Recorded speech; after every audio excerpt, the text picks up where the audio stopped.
Good morning, everyone. Welcome to the 2018 Bradley Open A-Squad qualifying. I'm Mike Flanagan from InsideBowling.com. We're going to have 6 games for you here today on this 47-foot, very challenging lane condition. In the past, this was held at Collins Bowling Center on a little bit of a slicker lane surface. We got a little bit more friction here in this building here at Ken Bowl in Louisville, Kentucky. New venue change this year. It'll be interesting to see how the lane pattern plays and if the scores go up, or if they've made adjustments to the pattern that'll actually make the scores go down. So with no further ado, let's take ourselves out to the lanes right here in front of us, in front of the desk. And it looks like they changed our scoring monitor setup, so I'm going to get our picture-in-picture set up for you. But you do see Derek Patterson, and you also do see Cameron Doyle front and center here on our screen. We're going to have 6 games for you, 3 bowlers, 2 a lane. As we get started here at the 2018 Bradley Open.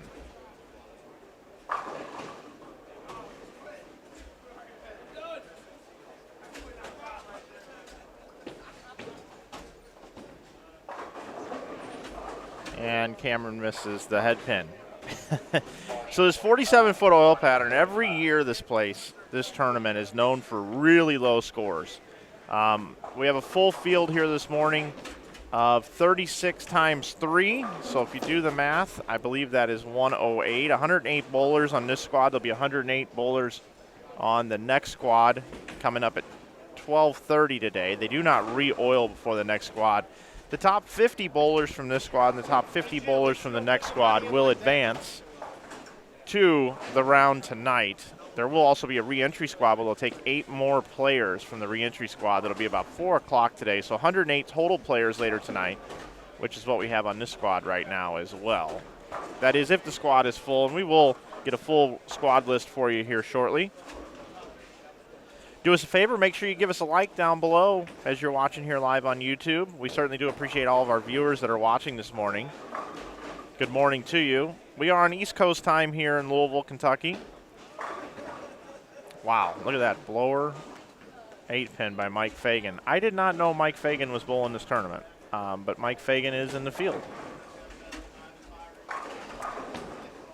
Fagan's back bowling a lot more lately, and I did not know he was coming to the Bradley. It'll be good to sit down with Mike. I'm sure he'll spend a few moments here with us later on today.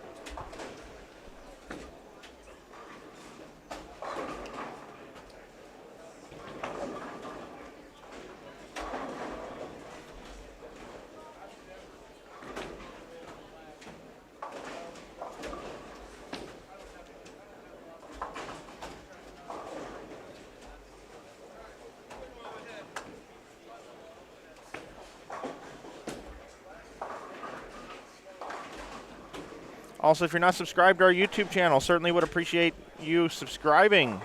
Just hit the subscribe button on YouTube, and you'll get notified when we go live. Today, the squad started a little bit late, so if you were wondering where our stream was, if you were subscribed to our channel, you would have got a notification as soon as we went live.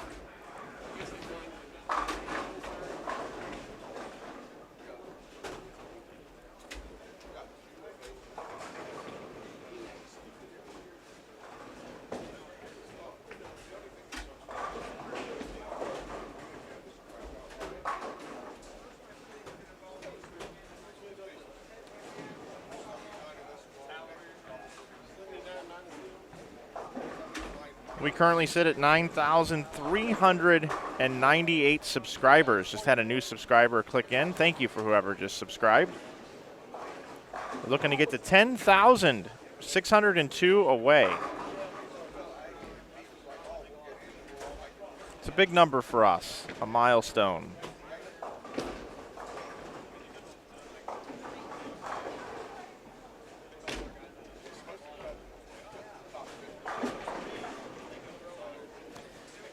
Today is Cameron Doyle's birthday up here on lane 26.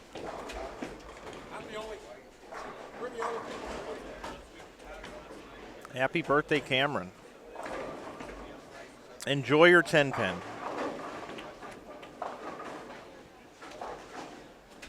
Along with lanes 25 and 26, we also have lanes 29 and 30 for you. And there is Aaron Hayes. A lot of surface today. You got to have a lot of surface. Long oil pattern, very, very slick. See Brad Miller, the right side of your screen.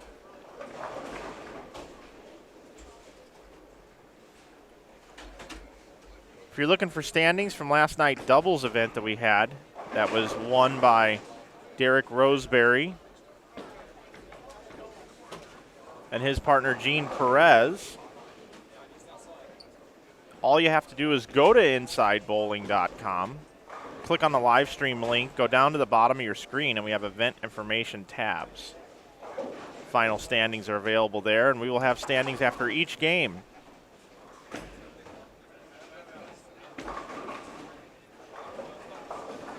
Over on Inside Bowling.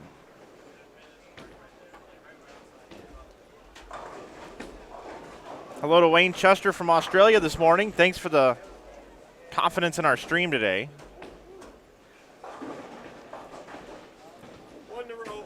I don't have a volume on the oil. They haven't dropped off that information to me yet up here in the booth. But I do know that it is high volume and it's 47 feet in length.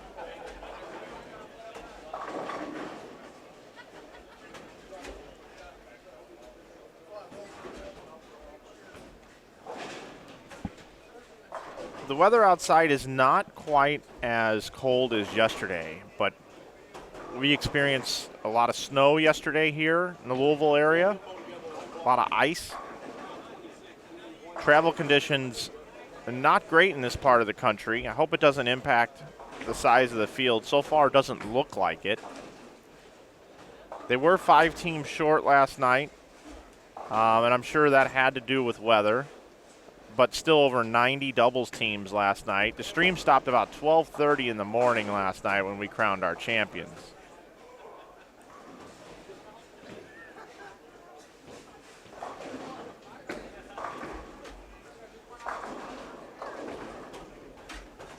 I'll bring you in our split screen now. Take a look at both of our pairs that we have for you, 25 and 6, and lanes 29 and 30. Bradley Open would not be possible without the great sponsors. Sponsors that we have responsible for the live stream and the prize fund of this bowling tournament include Hammer Bowling Products. If you're looking for a new bowling ball, make sure you consider a Hammer Bowling purchase. Need a ball that hooks? Take a look at the Gauntlet series of balls. Looking for that ideal urethane ball? Take a look at the Black Hammer, the Purple Hammer, the Black Widow urethane. Of course, the Black Widow line, the Rebel line. Hammer has a lot of different offerings for you to help your game fill out your arsenal. Consider Hammer Bowling. Check them out at hammerbowling.com.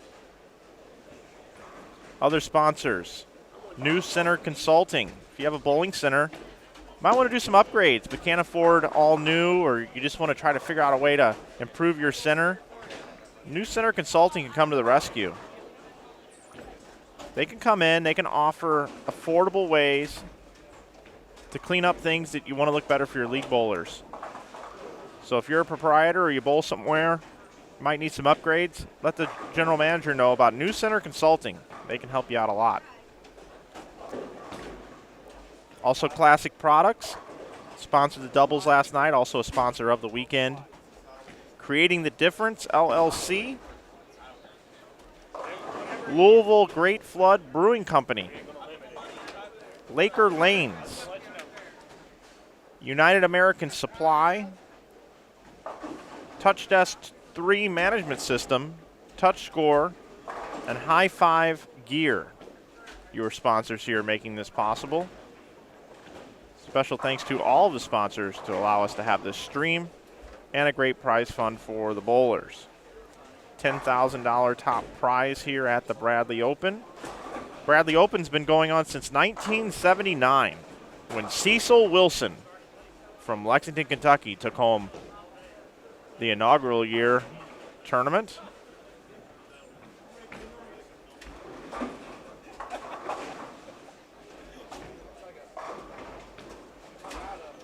"38 years. We will crown our 39th champion tomorrow about 4 in the afternoon. Other notable names that have won this tournament, Tommy Jones, he's bowling today. Brandon Novak won in 15 and 16 back-to-back. Justin Knowles is our defending champion. Tony Lambert has won 3 times in 2013, 2004, and 2000. Ted Hannes, Bob Belmont, Brian Walczak, Brad Snell, Dan McClellan, Tom Smallwood, just to name a few of the pros that have won. This tournament's been going on for a long time, has a lot of history, and a lot of great players tied to this event.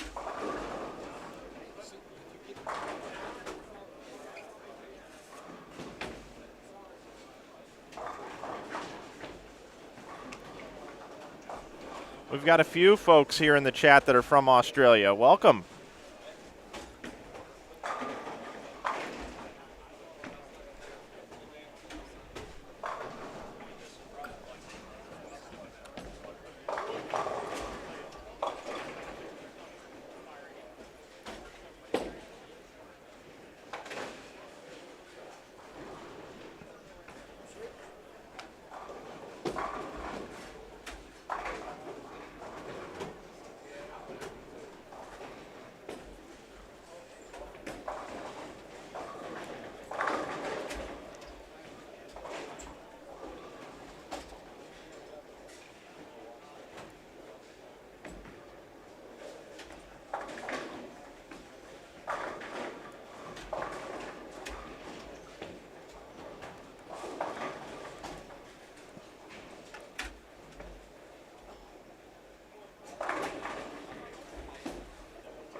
I'm here with you, everybody. I'm just getting a little more organized here in the booth. Brandon Flora also is bowling tonight, or today.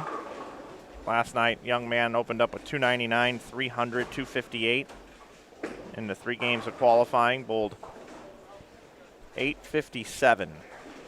He's here this morning as I look over to my left.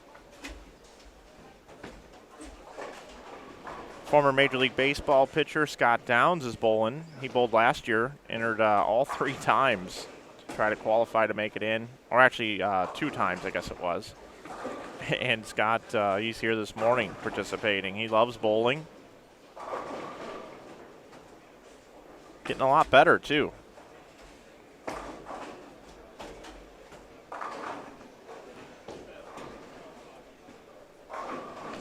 As we're seeing, we got Cameron Doyle here in front of us. I see Mike Fagan's going to be up on lane 24 next. He's talking with Tommy Jones right now. Tommy Jones will run lanes 21 and 22. I see Tom Doherty down on lanes 17 and 18.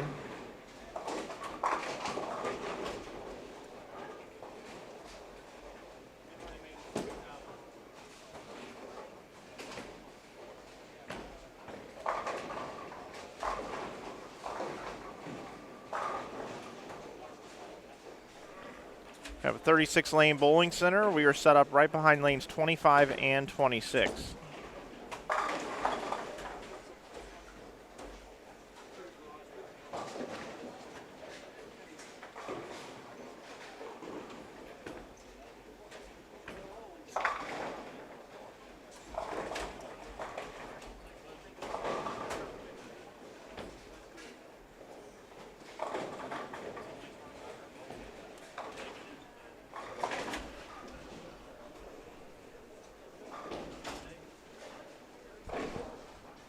Hi, Michael.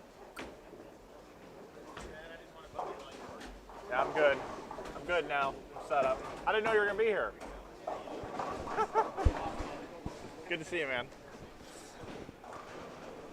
I just said hello to Fagan, and he goes, hey, sorry, I didn't want to bug you. I saw you were over there working. I said, well, I'm going to bug you while you're bowling. How about that? Yeah. A little break in the action here. We'll take you over to 29 and 30. Let's go over to the format of the tournament, everybody. I'll give that to you now. 6 games this morning. Then at 12:30, we have a B squad that's going to come in and bowl 6 more games. We're going to take the top 50 from each squad. There will not be a re-oil because the pins are going to drop later tonight. They're going to get 8 more bowlers to fill out the 108 bowler field this evening. And they're going to do that when both squads are over. They're going to have a last chance re-entry squad where 8 more players will fill out the field. So if you did not qualify through your squad, you have an opportunity to come back and win one of 8 spots. Then tonight, drop all the pins. Just drop all the pins. And they're going to bowl 6 more games tonight. That'll start about 6:30. And as long as you make it in the top 50 from your squad, you're in for tonight.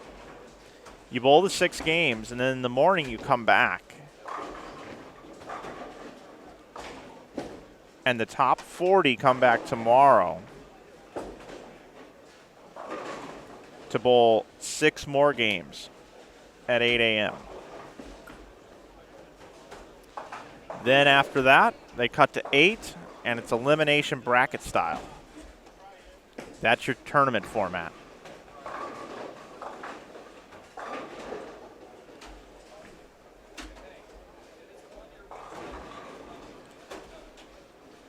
You saw Tony Lambert make his spare. He's won the tournament 3 times. Also finished in the 3rd, 4th bracket last night in the doubles event. Took home $1,000, he and his partner.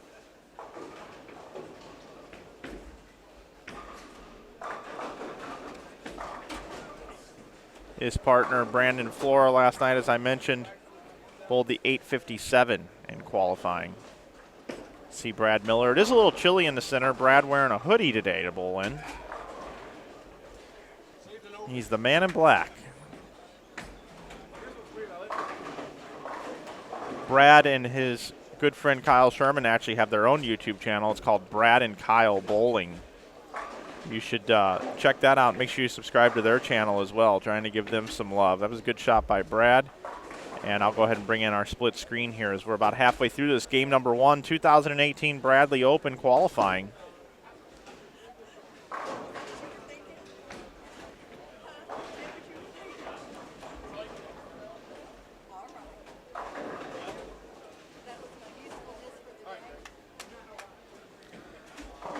I want to thank our new subscribers that have just subscribed to our channel. We're up to 9,400 subscribers, a nice round even number. 600 to go before we reach our milestone of 10,000 subscribers. You know, we've been streaming on this channel for about 4 years on YouTube, but we've been streaming for 8 years. We used to use a platform called Livestream before YouTube had subscribers. And I wish YouTube would have been around longer because with their streaming services, because I think we'd be well up over, I don't know, maybe 15,000 or so for now. But just so you know, we do provide the stream absolutely no charge, and we'll always be free on YouTube.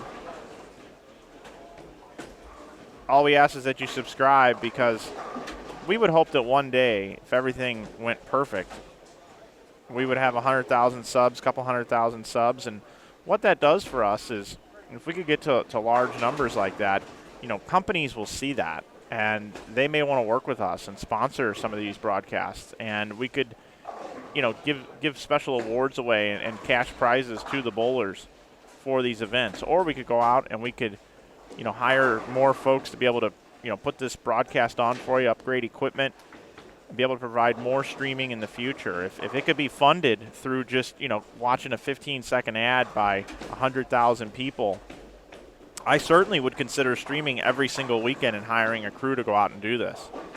The problem is right now is there's so many moving parts and so much to do that for one person to do it, it's a unique skill set that's an acquired taste and takes on-the-job training to be able to do it. So not too many people can sit here and do what I do, and that's actually really, really unfortunate because I've tried to hire people or bring people on to be able to do it, and it's just impossible for one or even two people to do to the level and to the quality that we like to try to present on this channel. So it really does do us a lot of good if you do subscribe, because the sky is the limit, and that is one way that we could generate some funds to not line our pockets but put back into what we do. So it's a little more in-depth behind the scenes than you probably needed to know, but that's what the subscribe button does for us, and that's what it means to us. And if you get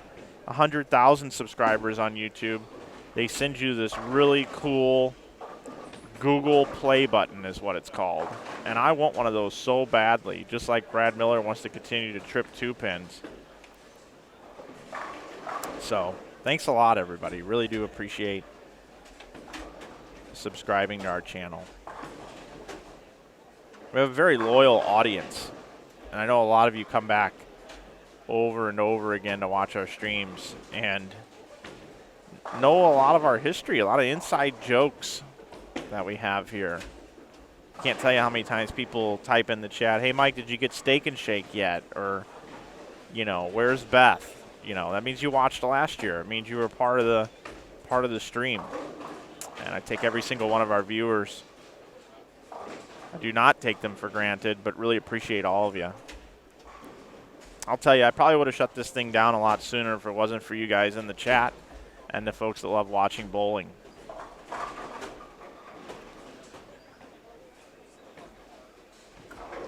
And Valerie, yes, give us a like down below as well. That actually helps our current rating on YouTube right now for live sports that are on. So the more you hit the like button, the more YouTube sees that the viewers are engaged and they take us higher up in the rankings. More people can see us, non-bowlers even, so it's pretty awesome.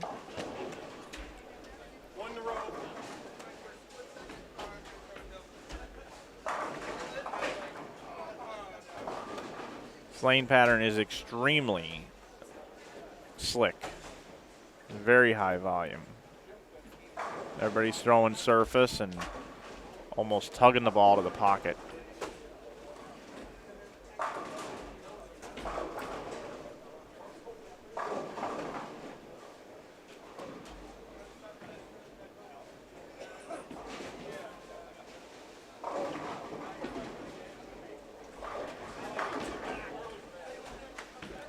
Cameron with a nice shot. That's 4 in a row for Cam.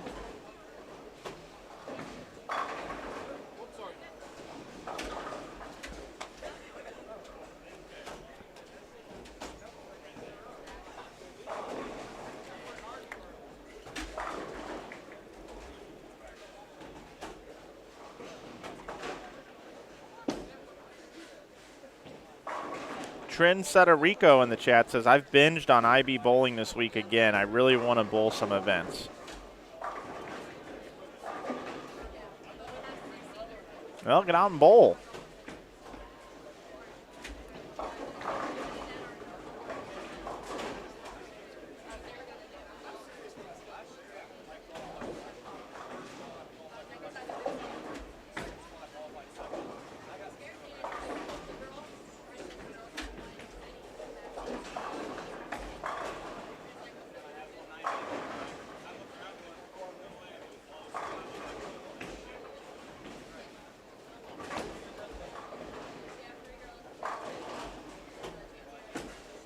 We'll go ahead and take you full screen here. This pair here is just about a frame ahead of the other. We'll stay here until the end of the game. And then we'll take you over at 29 and 30 to finish out the game.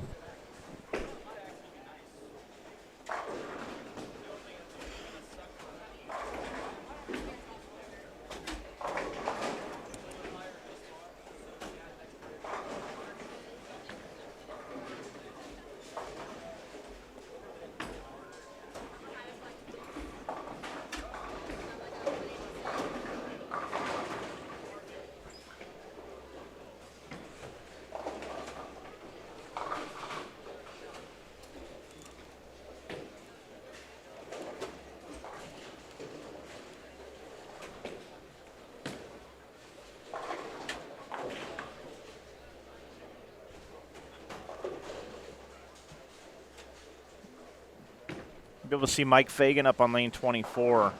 You'll be able to see kind of his angle of attack. Look at how straight this is.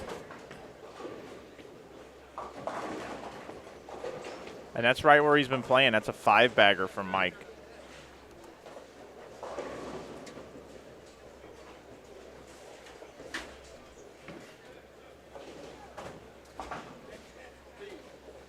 Here's Cameron, who, I mean, if you look at his score, you know, 8 spare, 9 spare, 8 spare, 8 spare, 9 miss.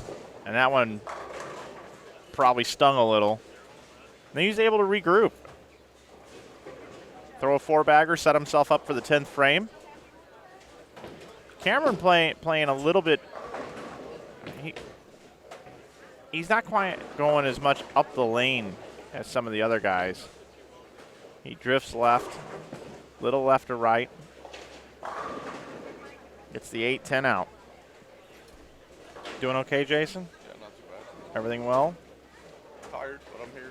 Yep. Everything's going pretty well. We didn't miss a single ball, even though my miscue this morning. Jump on with you? Yeah, come on in.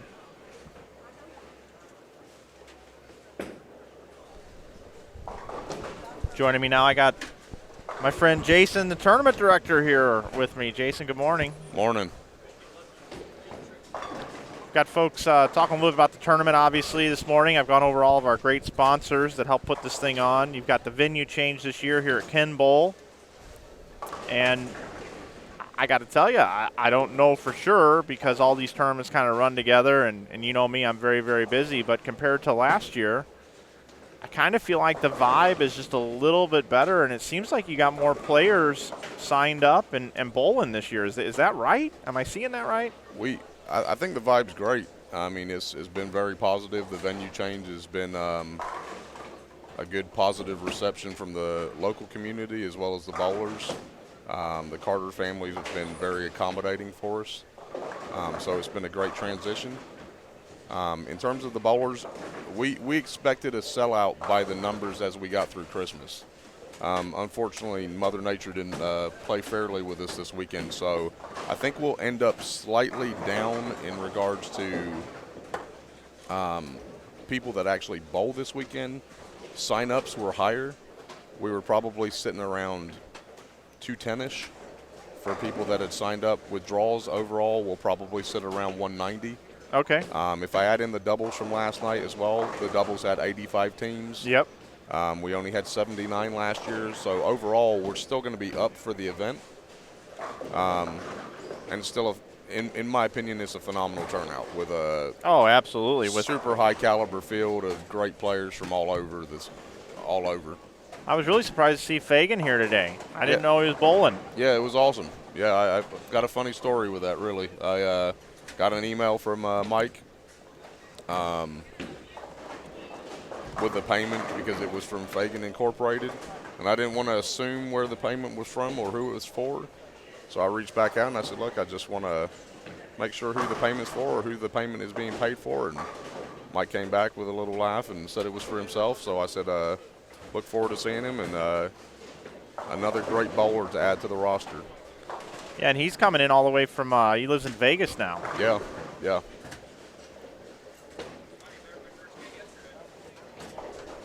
I believe he works for the MGM properties. That's what I heard. I mean, like I said, I'm ecstatic to see a lot of the A lot of the local guys and a lot of the touring guys are all blended in together here, bowling on a extremely difficult, almost dark cloud shot. So yes. And I know this year was a challenge for you guys with the lane surface that you are dealing with compared to the last venue. A little higher friction. It's difficult to keep the scoring pace down. What did you guys do to combat that? yeah, it's very different to take a look at this. I mean, we spoke with a lot of local bowlers. You know, they had a very similar response, that there was a good bounce in terms of reaction on this lane. You know, you could get it to the outside boards and they would come back no matter what you put out there. We put out 2 test patterns yesterday that we've been working on. Had some bowlers bowl on them. I didn't like the shape that people were getting. There was too much reaction from multiple parts of the lanes. So myself and my lane guy that I use to bounce ideas off of stayed here until about 1:30 in the morning working on a modification, and I think we came up with something pretty comparable to what we had bowled on at Eastland. Yeah, so far so good. There are some baggers out there that I see so far, but Yeah, you know, pretty accomplished bowlers, and that's what 10 minutes of practice of being able to get a feel for your starting pair, and then once they move, the transition, I'm sure, will add to the difficulty. yeah, I agree with you. I mean, I think it's going to be a little bit different this year. I mean, you're bowling 6 games instead of 5 as well. We made that modification. It's always been 5 in the past. We took a lot of feedback from a lot of bowlers. I traveled around to a lot of different tournaments this year. Billy Eiselt's become a very big friend of mine in the business, and bouncing some ideas off of him with a great event he runs with the Pro Cup has been helpful. I went up and visited the guys at the Lafayette Open as well. That had some great feedback. So, you know, we're all about trying to get the feedback from the bowlers for what they're looking for. One of the things were the games, obviously keeping the shot indicative of what they've always bowled on for the Bradley, keeping it tough, and trying to knock all those things out for everybody.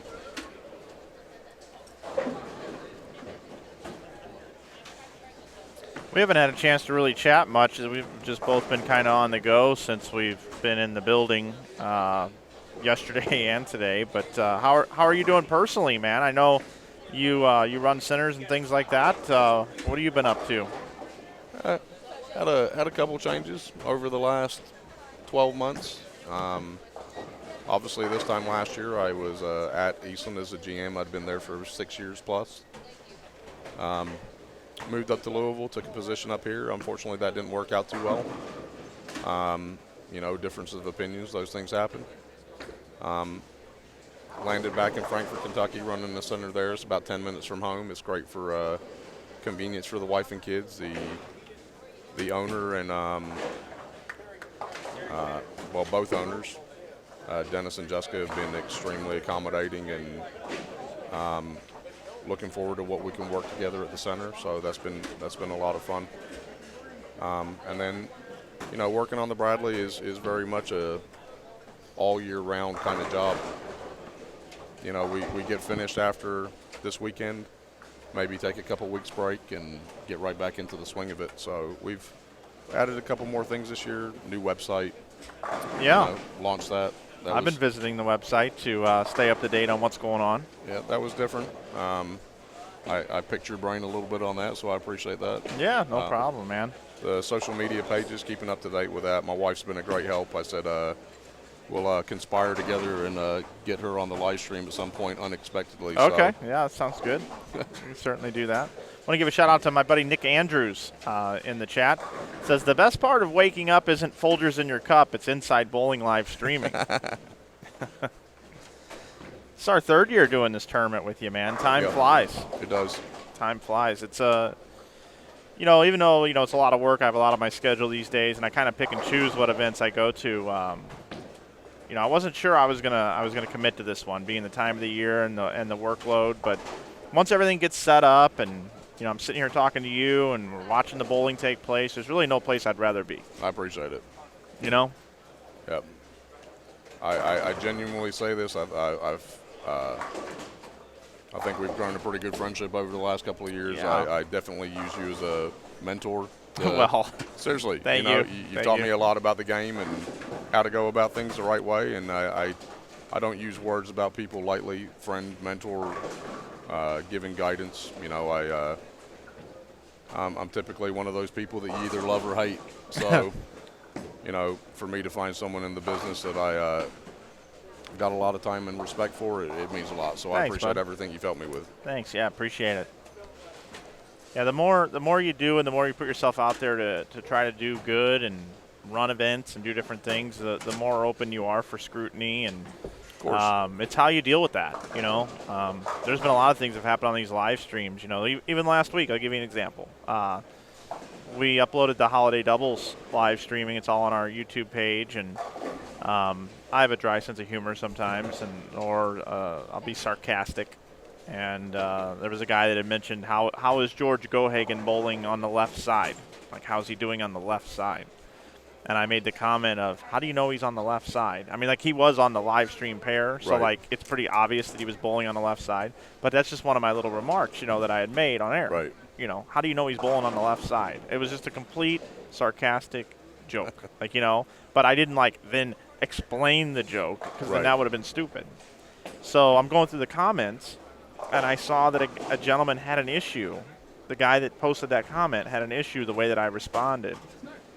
And that I play favoritism on the air and all these sorts of things. Now, the good news is I responded to the guy, and I actually reached out to George Gohagen because I'm like, look, man, you know, we've been friends for a long time.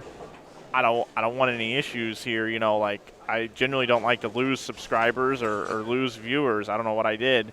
So I explained what happened to the guy, and he goes, I can totally respect that. Happy New Year. So, Right. you know, we resolved that, but obviously I don't try to put out every little fire. And, you know, I'm sure one guy typed in, and I'm sure there's plenty of viewers that at some point in time get aggravated with something that's said on the air or something that I do. But when you have to sit in a booth for so long and just talk bowling the entire time, it's Yeah. like, you know, I'm not going to sit here and just call out the play-by-play.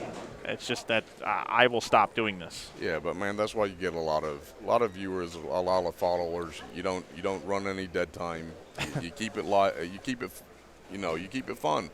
You know, it's not always about bowling. It could be about several different topics at different times. But you know, Now, you know, you say sometimes it's not about bowling, but right now we got Tommy Jones, Yeah. game number 2 on 29 and 30 with Mike Fagan. So, you know, it's a time like this where it's like, all right, it might be time to get a little serious here. Yeah. You know, having these two guys on our featured pair. I see Scott Lavey down there from the St. Louis area as well. yeah, I think that's been another great positive this year. We've had a lot of new bowlers from different areas. We've got, I believe, 2 brothers that flew in from Canada to bowl. You know, we've got a lot of these touring guys out here, from Tom Doherty to Matt Sanders to Tommy Jones to Kyle Troop that just won team trials to Mike Fagan. We've mentioned multiple times. You know, EJ Tackett's bowling the next squad. Brandon Novak, who's got a great history in this event, and I think he's done awesome on the tour the last couple of years. You know, just a lot of good people. Brandon Floor nodding his head in front of us. See if he tries to repeat his 857 from last night. Yeah. Or 858. I think it was 258 the last game with a Yeah. 299 there, so 857. 857.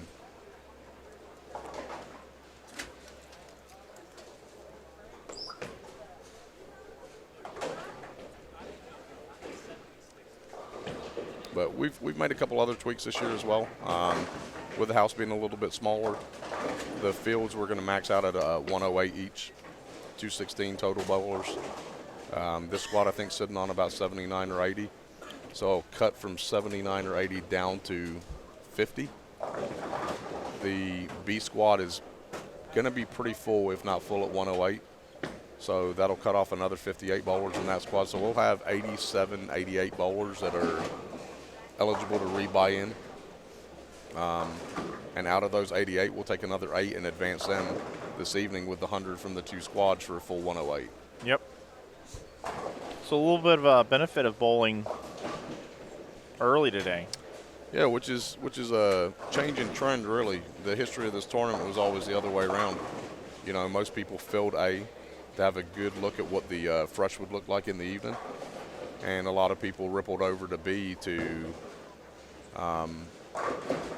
try and have a better chance to get in. This year's completely the other way. Got to look at Tom Doherty here on your screen. Tom Doherty.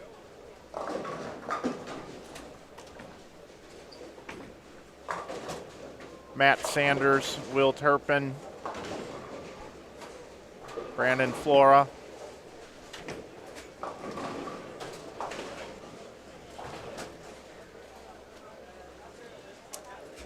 Fagan actually one pair to the right of Tommy Jones down there on 31 and 32, so we will get to see some shots from him when we go down to that pair of lanes.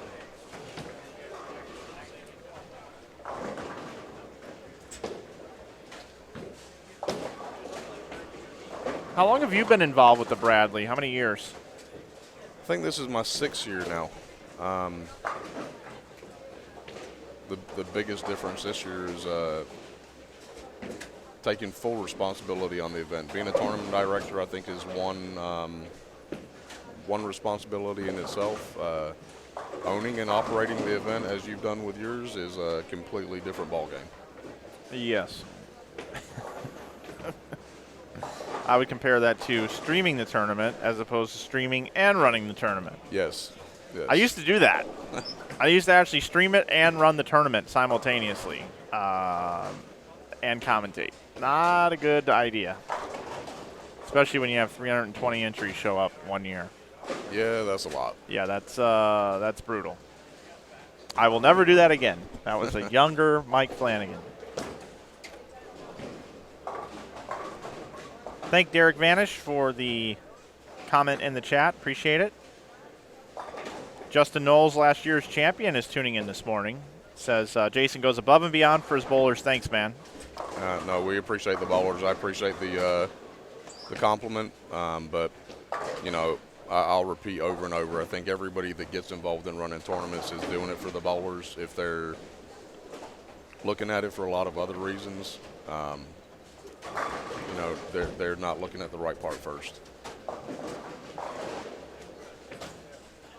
But we try hard, so I appreciate Justin's compliment and had a lot of positive, great feedback from a lot of bowlers so far this weekend as well, so we appreciate all of them. I have a suggestion for next year for you. What's that? One game of qualifying. I just think one game, you know, that's all we really need. You want to know another suggestion I had from a couple of bowlers? They're like, you know what we should do? Come in next year, run a 25-foot flat, and watch everyone with a dusted bowling ball. I'm not doing it, Tom. I'm not doing it. It was a suggestion.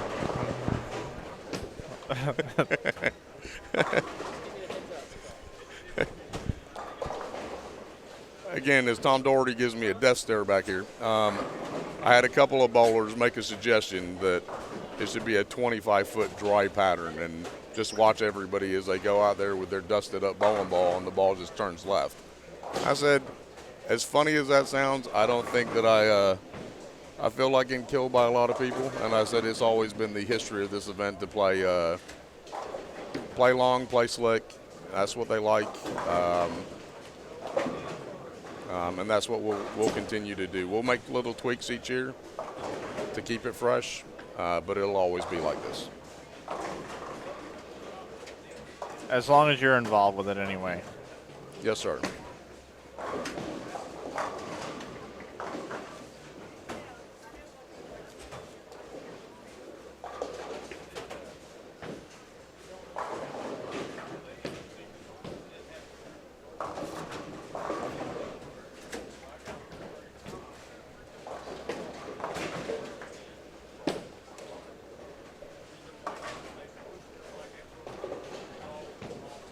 It's 6 games tomorrow morning also, right? Yes, sir. Six on this block.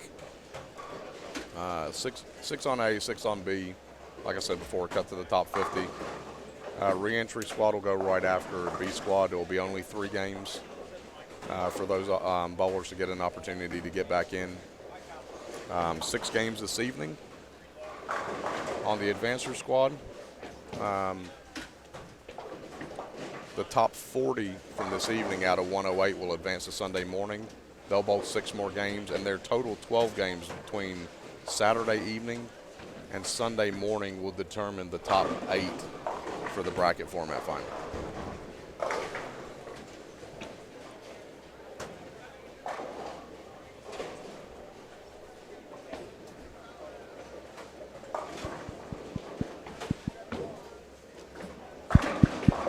That's me just testing the wireless mic. Last night we had this weird noise coming through the headsets, or something was going on in this building. There was this squeaking noise, and I thought we had some radio interference or something because all of my wireless mics wouldn't work. But we went to the store and got 8 batteries, and I think I got a bad batch of batteries because I couldn't get my wireless to work. But my wireless is working today, so I may need to get some batteries because the ones yesterday just weren't working.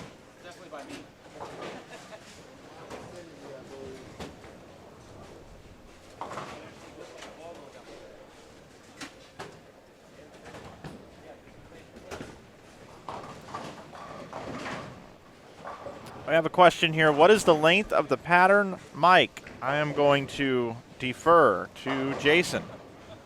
Pattern's approximately 47 feet, buffed out to about 50.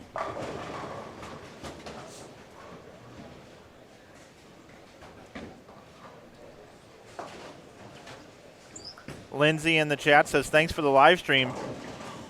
Great to see the tournament when I'm unable to be there and have the ability to see my favorite bowler. Who's your favorite bowler, Lindsay?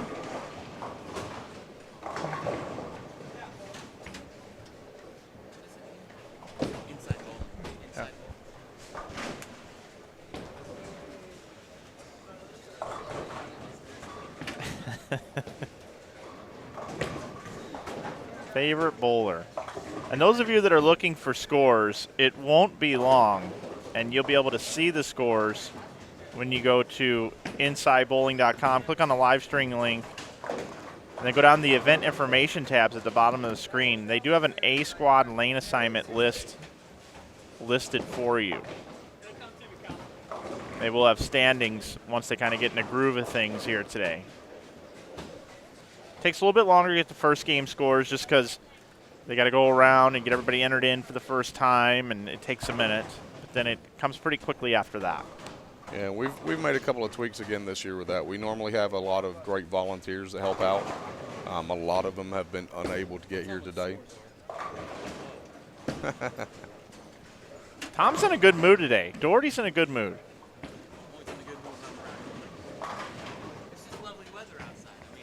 The weather outside is frightful, but Tom Doherty is very delightful. Interesting fun fact, Doherty and Tommy Jones are both bowling in shorts, and it's 30 degrees outside. If that. As a matter of fact, I'm kind of starting to get cold in the booth, feeling like a draft in here or something. About to throw my coat back on.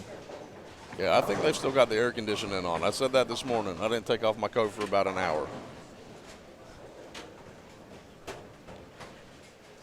A fun fact here. This morning at the hotel, I was supposed to have a wake-up call, never got it. And then the outlet I plugged my phone into, I didn't realize didn't work. Great hotel, though, by the way. Very comfy. Very, very nice place. But this has never happened before.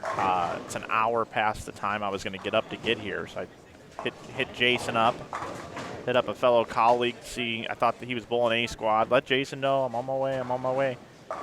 And I get here, and the tournament hasn't even started yet, and we didn't miss a game. We didn't miss anything. No, didn't miss anything. We so thank you. We had a couple of bowlers ask if we could give a little bit more time. I think everyone was running a little slow this morning with our fantastic conditions outside. So, starting about 15, 20 minutes behind. We got a couple less bowlers in this squad. It gave us the opportunity to do that.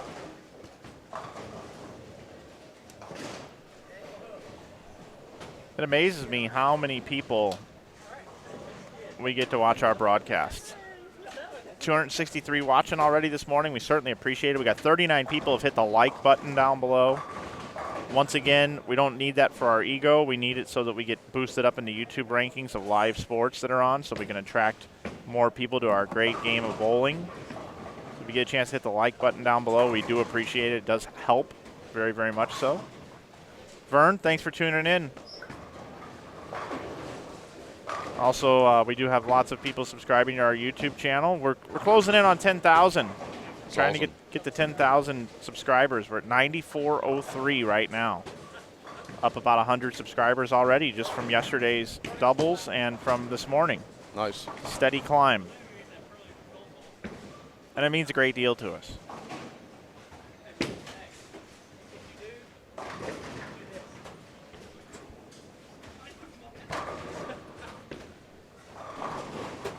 Definitely understand trying to drive the subscribers. We've been trying to do that for our webpage as well.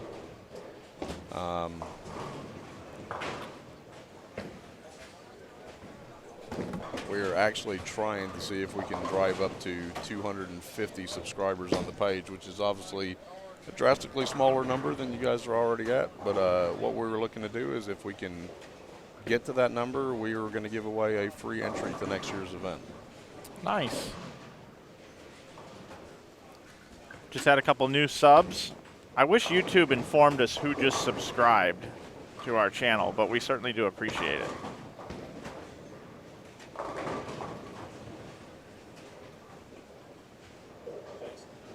Minus 19 degrees in Duluth, Minnesota. Dana, who is watching, lets us know we're having a heat wave here. Jimmy Castile says, Jason, really wish I could have been there this weekend, but that snow thing kind of put a hiccup on my plans. And I understand, the snow's put the dampeners on a lot of people. Appreciate you tuning in, Jimmy. And hopefully we can see you back next year with a little bit better weather. Hopefully Mother Nature complies a little bit more for us. What's the skip procedure? The skip procedure on the lanes, they will skip 3 pairs and bowl on the 4th. Okay. And they're moving, everyone is moving to the right. Excellent. We do have game update after game number 1. Matt Gasson leads the field, bowled 289 game 1. That's huge. Tommy Jones 248. David O'Sullivan in third with 245. Mike Fagan in fourth at 236 he bowled. Ricky Fuller bowled 233 along with Scott Lavey. Troy White bowled 233 also. Ronnie Sparks 226. Kyle Troop 225. Cameron Doyle 217, Brandon Flora 213, Zach Filing 213, and Justin Wilson 213. That's your top scores. Had 21 bowlers of the 78 bowling this morning. Bowled 200 or better. Currently right now, 50th spot. 172, Zach Hatcher.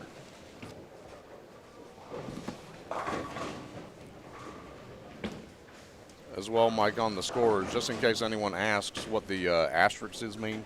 Yeah. When they load those up there. We started this a couple years ago where we will advance the highest youth, female, and senior bowler to the final day. Okay. So there's been a little bit of confusion over that over the last couple years. But what it is the highest qualifying over the 2 squads combined, highest senior, female, or junior bowler, and they will advance through each round and get to Sunday morning. Okay. And it's all in an effort to see more participation in those groups. My goal was to see 10 ladies come out and bowl this year. I think we'll be just slightly short of that, but we've, again, got some great players.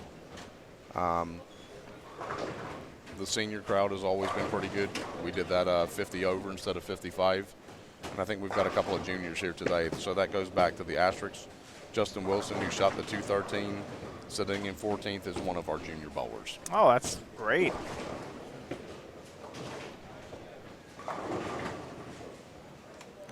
Tom Doherty looking for 5 in a row, and just totally that ball, he knew it off his hand too.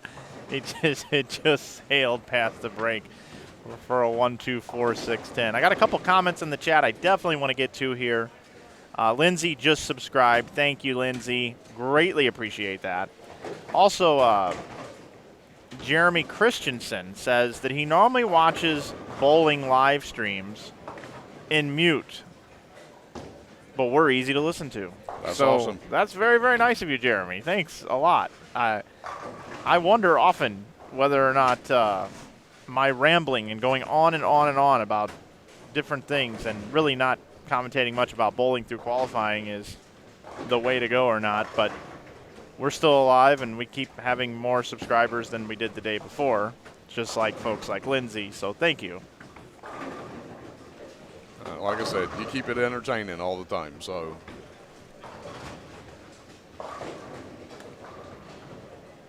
One of these days I'll go to broadcast school and I'll start taking this thing serious. I thought you were going to say you'd start teaching how to actually broadcast.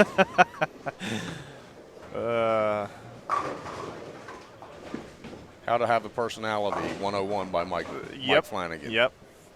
How to be creative on the fly. Well, we're going to go from one Pro Bowler to another. Take you back down to lanes 29 and 30. Tommy Jones. The old 7-spare, 7-2, 9-spare double. New pair of blues here. Oh, he didn't like that one very much, but still a strike. Fell off the shot. Tommy sporting the pink today with the gray shorts. In the sub-30 degree temperatures. Yep. Steve Martinez is a new subscriber. Thanks, Steve, for subscribing. Means a lot. Roger Man 10 just subbed. Thanks for streaming. He's from Canada. Thanks, Roger Man.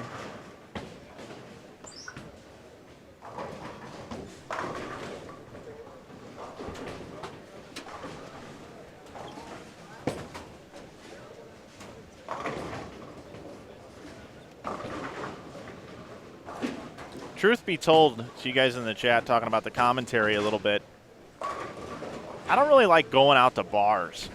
It's not my thing, but I love interacting with people and people watching.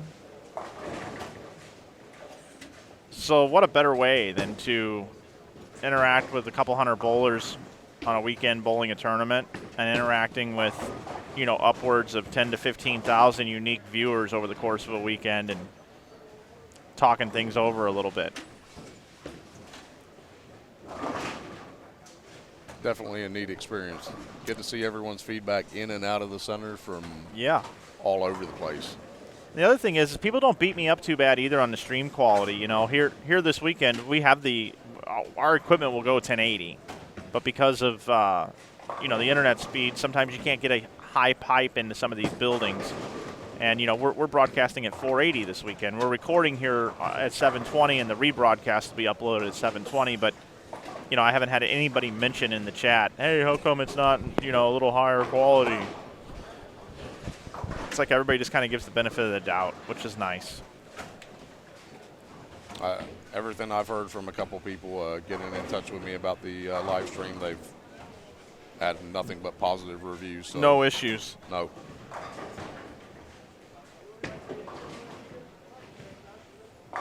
And as you know, I'm kind of flying solo here this weekend. I had my man Corey here yesterday. He'll come in for a little bit today, but pretty much flying solo. You're welcome to come into booth at really any given time you'd like. Yeah, I'm happy to sit in. I'm probably going to duck out a little bit and have you amp up the commentary a little bit. Maybe I try to keep pace. I'm not the expert in the booth, so. This is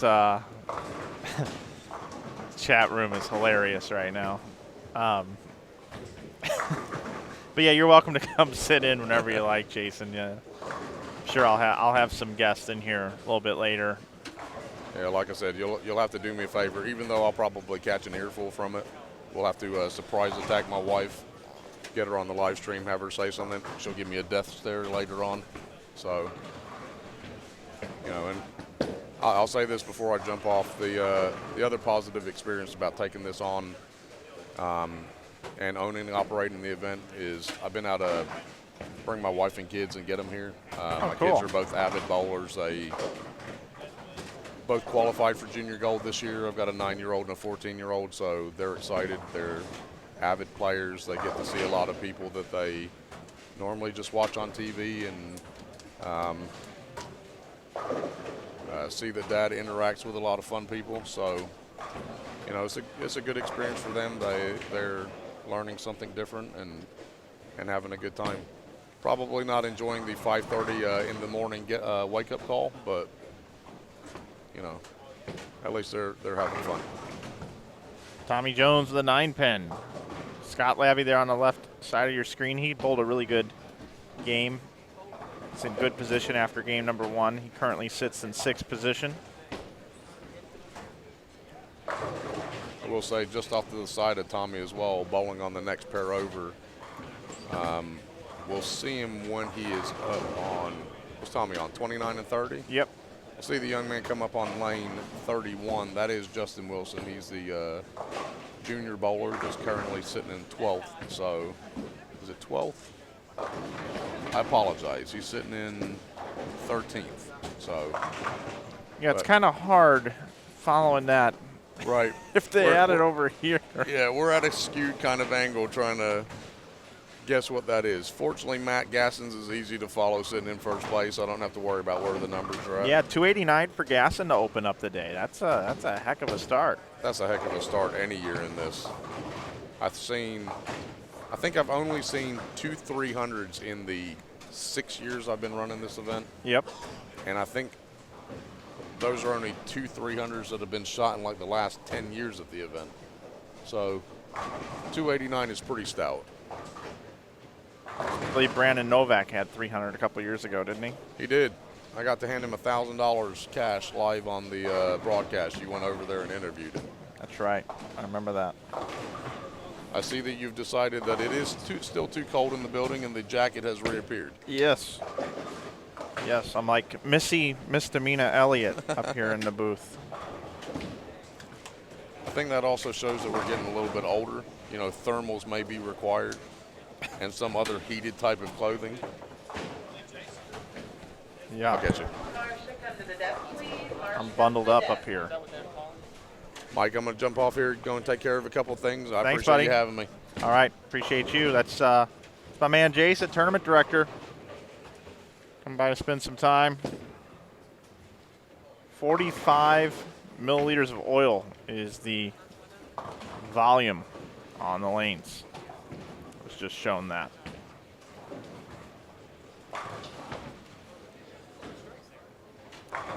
Told you it was cold in here. I've got my Missy Misdemeanor Elliott. I can't stand the rain music video jacket on here today. Something like that anyway. Back to bowling, Matt Sanders. This kid's going to be Rookie of the Year for 2017 on the PBA Tour, just so you know. It's not a bold prediction, but that's where he's at. That's what's going to happen. Matt, Todd, good morning to you as well. This looks fun. Wish I was there. Maybe next year. Broadcast sounds good. I do miss Liba Doris's angelic voice, however. Yeah. Thank you, Matt. Hope you and Dana and the fam are doing well. Mike, I see your question about Zeke Bate. He's down on the low end of the center. You can look. The scores should be up. I have not double-checked this. I will right now, though. A-Squad game number 1 is now up on InsideBowling.com. Click on the live stream link. Go down below to the event information tabs. Anyone can see how their favorite bowler is doing. I'm looking for Zeke on this sheet. I saw him walking around the center. For some reason, having a hard time Finding them here, just scrolling through.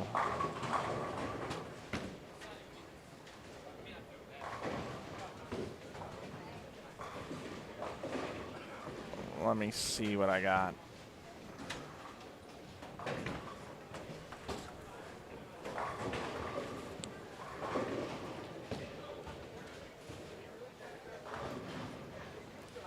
I don't see him on the list. He is here, though, like I said. Maybe he's bowling B squad. Zeke might be bowling B squad. I'm not sure. I don't see him on the list.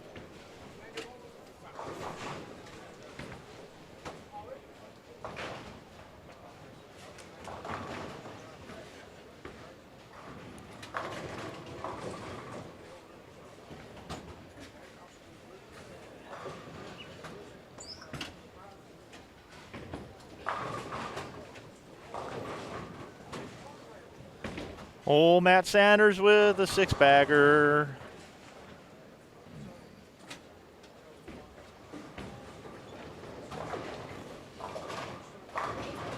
Remember, we got 78 bowlers on this squad. The top 50 will advance to tonight's squad, and they do drop the pins. Remember, everybody, they do drop pins because B squad's going to bowl on burn. They'll drop pins going into tonight. 6 games. We're in game 2 of 6. Glad you're with us this morning. Mike Flanagan here with you from InsideBowling.com. 2018 Bradley Open, brought to you by New Center Consulting. They upgrade bowling centers, folks. That's what they do. Check them out. New Center Consulting, Hammer Bowling Products.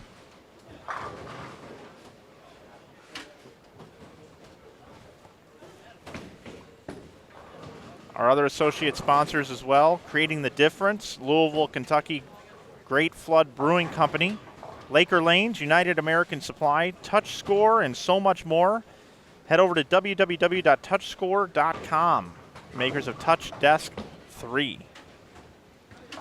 Bradley's been going on since 1979. Justin Knowles is your defending champion. He will be bowling this event. I believe he's on the B squad, unless I just didn't see his name on the list. And he's bowling this morning in a different part of the center.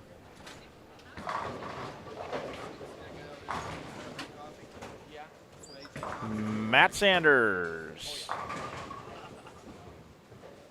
leaves the 7-pin, good place for it. 241 for Matt Sanders.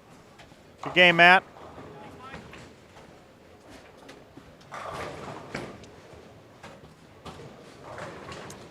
Tommy Jones is clearing the deadwood. Scott Lavey looking for 4 in a row. Scott with a good first game, 213. I take that back. I think it was higher than that. 233. I knew it ended in a 3.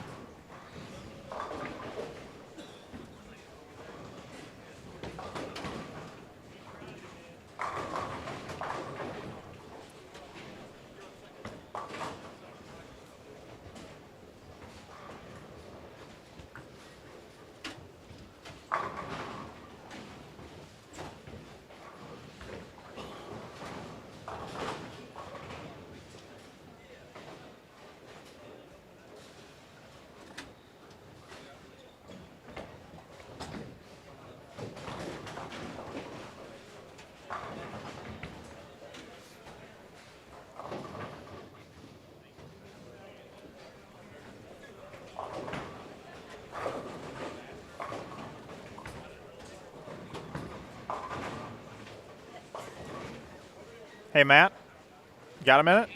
You throw that on? Put that on for a second.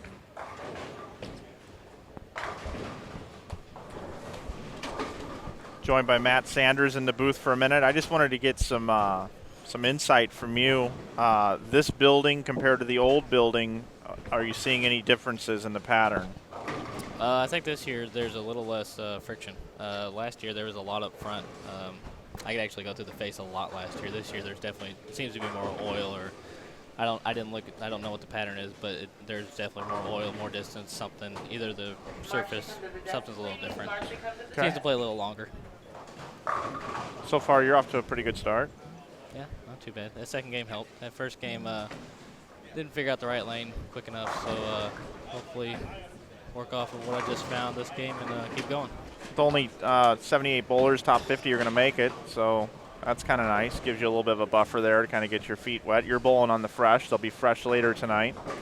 So if you feel like you're safely in the number, do you, at any point in time, do you just grab other bowling balls and just see what other looks are out there and use it as practice?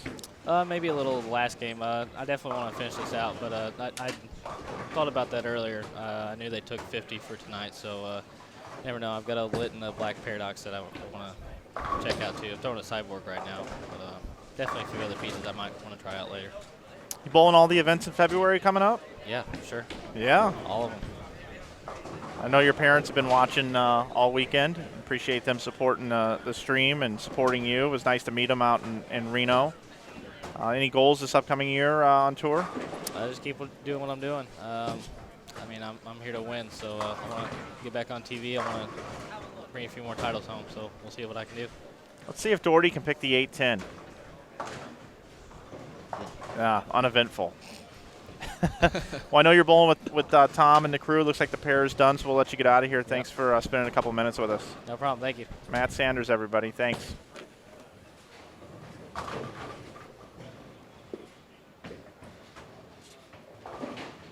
Hopefully you just found out what Matt Sanders was throwing. He said it was a cyborg, and he's got a black paradox and a lit that he wants to try to go to.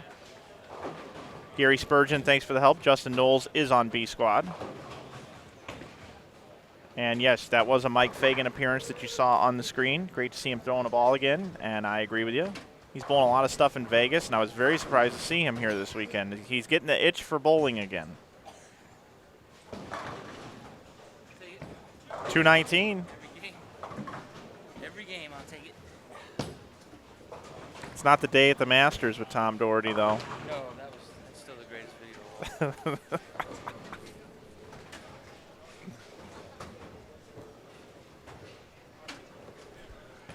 Did they bowl 6 last year? You know. 5.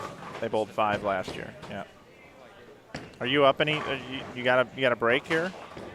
Not really. No. Okay. Yeah. Join me later. You're going to be seeing me on tour a little bit more, Tom. Why? We got the PBA social media account. Yeah. And you're still with Ebonite? There's not a conflict? Kim's doing the PBA exclusively at events, and when I go, I'm exclusively doing Ebonite. So none of the other manufacturers have a problem with that? No one can hear me, right? No, None of the other manufacturers have a problem with that? Or they don't know yet? there won't be an. I mean, another manufacturer company they were using for social media was the old PBA Right, social but it media. wasn't. I mean, like Storm's not going to have a problem with it? They can't. Well, they can. No, they can't.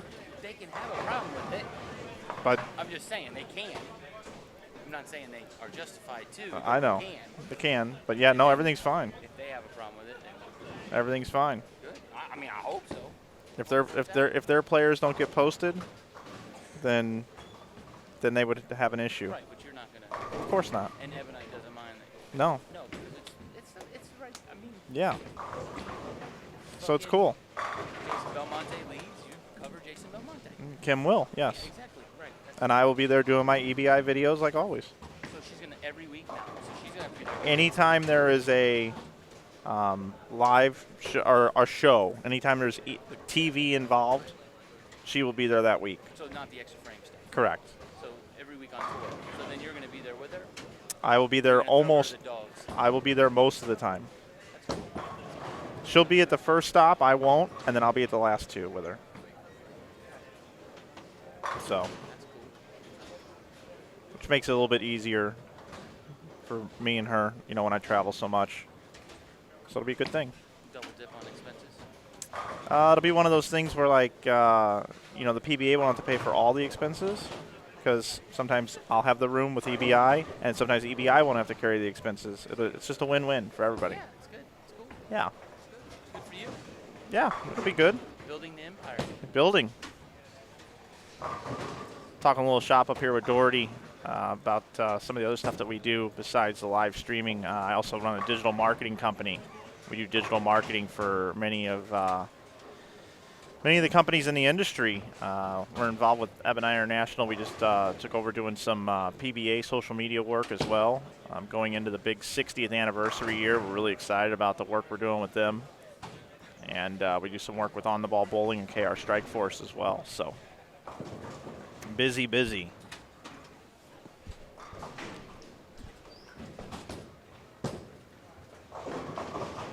Taken a while to get this 29 and 30 finished up. This is the last pair to get done in the whole building. It will be the last pair to complete game number 2 before we head into game number 3.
Valerie X, I love you in the chat.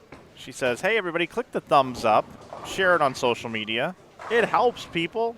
It does. Thank you for that. We do have 73 likes. It'd be cool to get to 100. Our YouTube channel is growing. If you're not subscribed, make sure you do. We have we flew past 9,400 this morning. We're at 9,410 now. We're trying to get to 10,000 subs. Man, if we could get to 10,000 subs by the end of the weekend, I might walk all the way home to Utah with exhilaration. And I will not have to stop. I'll walk back to Utah with all my luggage.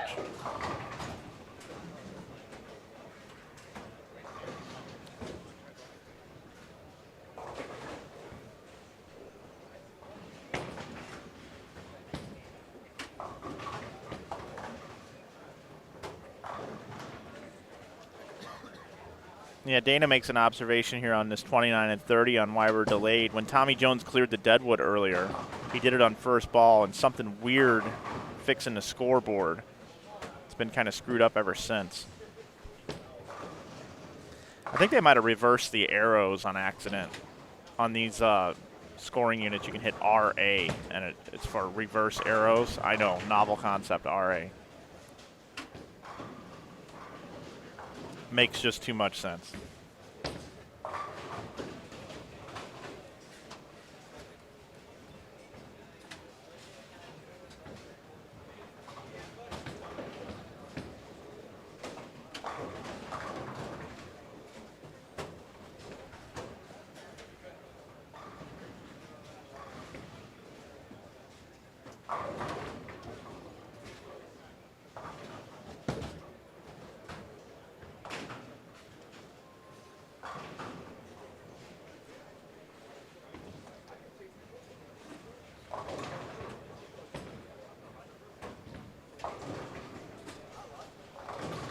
So finishing up game number 2 here on 29 and 30. Game 3 is underway over on 25 and 26. We'll go there shortly. But we'll stay here since we've got the Thomas Jones on 29. Morning to Scott Hunick. How are you, sir? I will say AMF AccuScore scoring is what I grew up on at my home center. The old 333X, 111X. I believe it was 666X as well, if I remember right, when you put in your bowler ID number, and then you would type that into the team name, and it would bring it up. the RA for the reverse arrows. Left lane next game, right lane next game, kind of like wax on, wax off. Karate Kid. Start bowling. Hit the green button. Put your names in and hit start bowling. Yep, 888X to restore the original roster.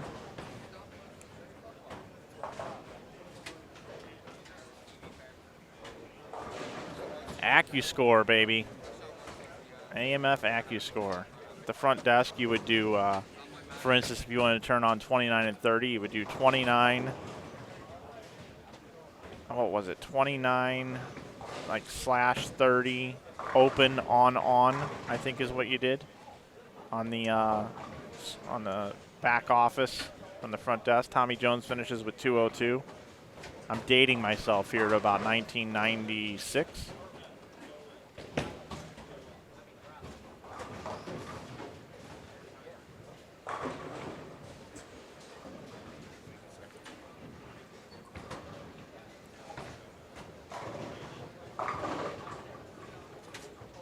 Wow. Lane 28 was an odd, and that could have been disaster. It just leaves a 7, and that almost fell also. Nice looking shot. That's a 4-bagger there.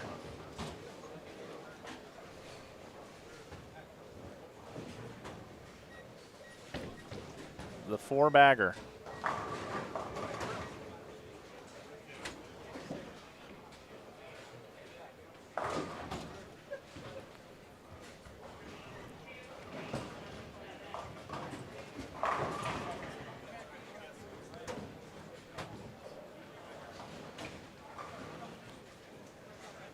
Scott asked, what's the pattern they're bowling on? It's a 47 feet in length, pretty flat oil pattern, really high volume, 45 milliliters of oil. That's what they do every year at this tournament. Very, very slick, very, very flat, very, very hard.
Sitting on your pad, man.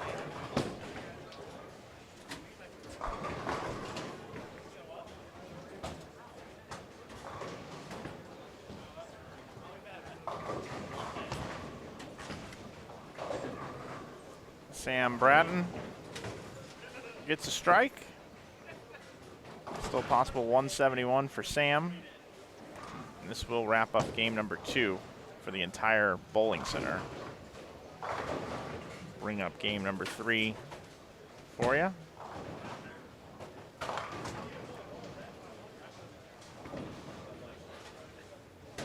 All right, we will bounce out of here and take you back over to lanes 25 and 26, where I said game number 3 is underway in the 4th frame.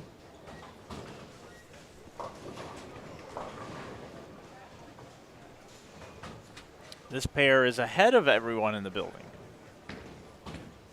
So we've got a little bit of both here. We've got the pair that's the furthest behind on 29 and 30, and the pair that's the furthest ahead on 25 and 26 for our live stream pairs. I'm Mike Flanagan from InsideBowling.com. Thanks for watching this morning. We're on East Coast time. It is 10:03 a.m. East Coast. I want to thank our sponsors, News Center Consulting, Hammer Bowling, classic products, creating the difference. Great Flood Brewing Company, Laker Lanes, United American Supply, and TouchScore, and so much more. Go to www.touchscore.com.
All right, I guess we got an issue here on this pair, so we'll take you.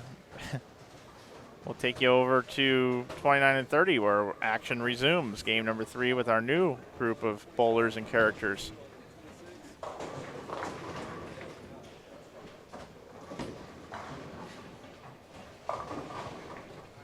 See Steve Taylor up on lane 28. He and his partner Eddie Flanagan won the holiday doubles 2 years ago on our live stream.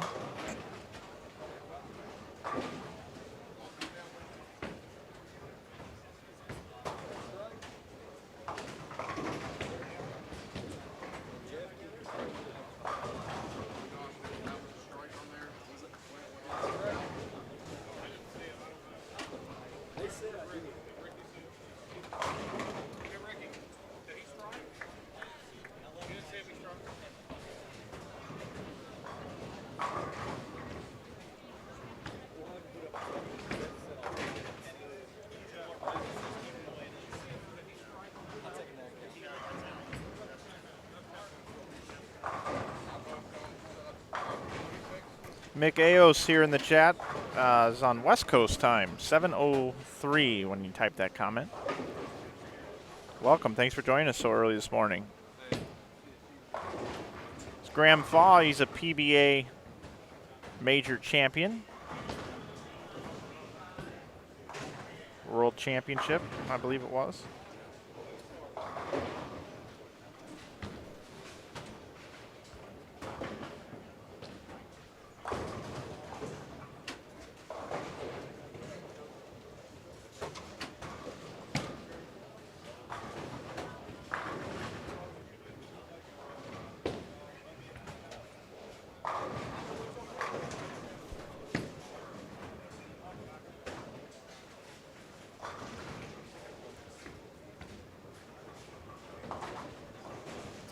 So I'll bring in the split screen because over here on 25 and 6, they're getting back underway, and what we had was a foul situation, which was didn't think that he fouled, thought he stayed behind the foul line. The foul light went off. They had to get a tournament director down here. Jason came down. They made a ruling, and now we've got a 10-pin reset, and that's what's going on.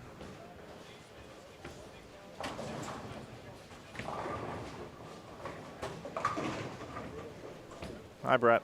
Hi, how are you? Good. How's the drive? Fine. How's the bowling? Worse than the drive.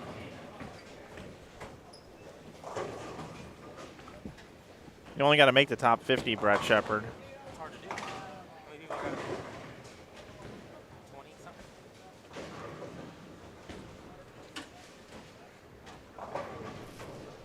Hello to Tosucka9. It says Flanagan. All right, Tosucka9 in the chat. How are you?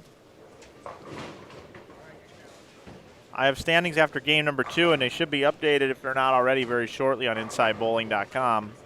Matt Gasson still leads. He bowled 289, 178. He's your leader at 467. And second is Tommy Jones, who bowled 248, 202. He's got a total of 450. Jeff Fair is third. He bowled 186 and then 256. He sits at 442. Cameron Doyle is in fourth, who bowled 217 and 222, who is at 439. Followed by Ronnie Sparks, who's at 438. Daniel Farish at 437. Troy White is seventh at 436. Darren Chaffin is in eighth at 433. Matt Sanders is ninth at plus 420. I'm sorry, he is bowled 429. He's plus 29.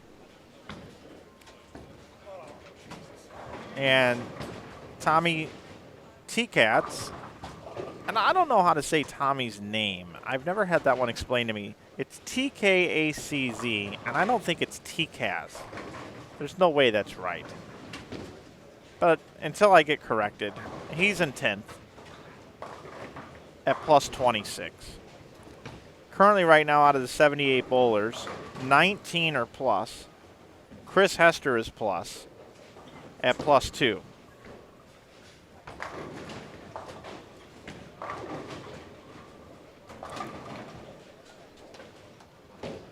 Right now, 50th position is 354. That's minus 46. It's a 177 average. Jimmy Castile helping me out is T-Caz. I'll go with that.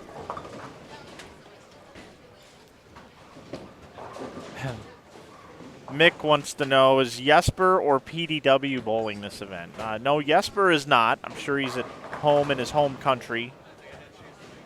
And Pete Weber is not bowling A squad. I have not seen a B squad list, but I don't think he's bowling.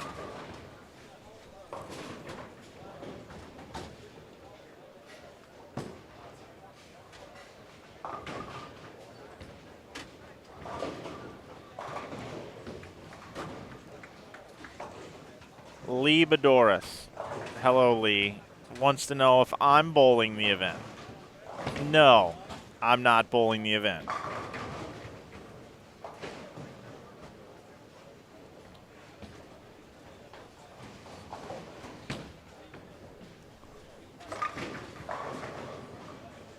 I need to bowl an event one of these days. It's after 2, Steve.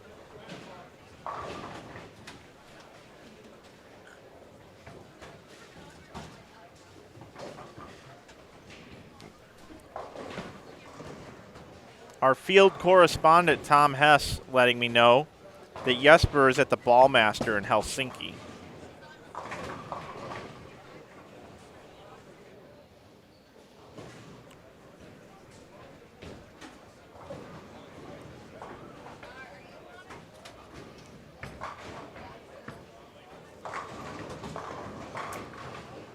Mr. Van Soyk, good morning. He says, Mike, you do need to bowl. Are you bowling league? Your average where? No, I'm not bowling. Although I am considering, I talked about it last night, I'm considering potentially bowling where everyone can see me bowl. Thinking about doing ball reviews on the Inside Bowling channel right here on YouTube, where I would review all of the Ebonite International balls. I would throw them, review them, give you a different perspective of these bowling balls going down the lane and what to expect from them. I am considering doing that. You can let me know if you think that's a good idea.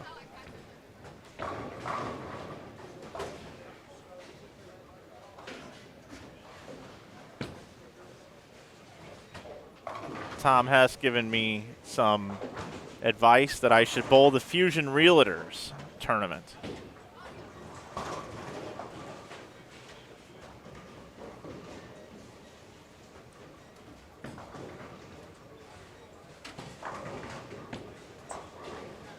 Hello everybody, I'm Mike Flanagan and I don't bowl league or tournaments. But back in the day I used to bowl leagues and tournaments. And my muscle memory is completely shot, but today I'm going to review this bowling ball. Cue the music. Today I've decided to oil the lanes by hand. This is a pattern you're never going to come across because there's more oil on the lane that I just put on the lane and diced around with towels. The amount of oil I put on the lane is enough oil to oil the entire bowling center twice. But quite frankly, I didn't want to get out a lane machine, so here goes nothing.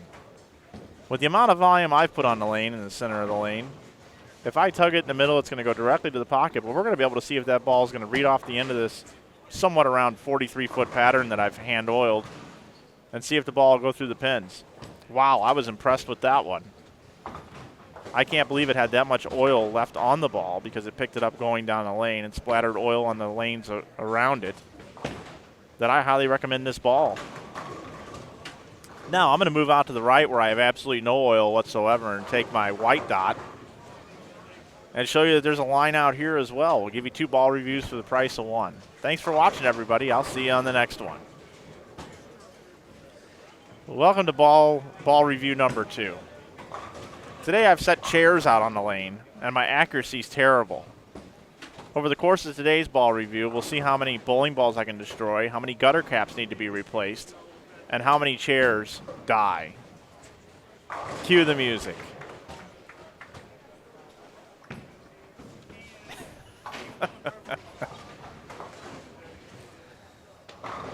Today, because this ball is so good, there's no shot that I should review it. So I'm bringing in a special guest star today.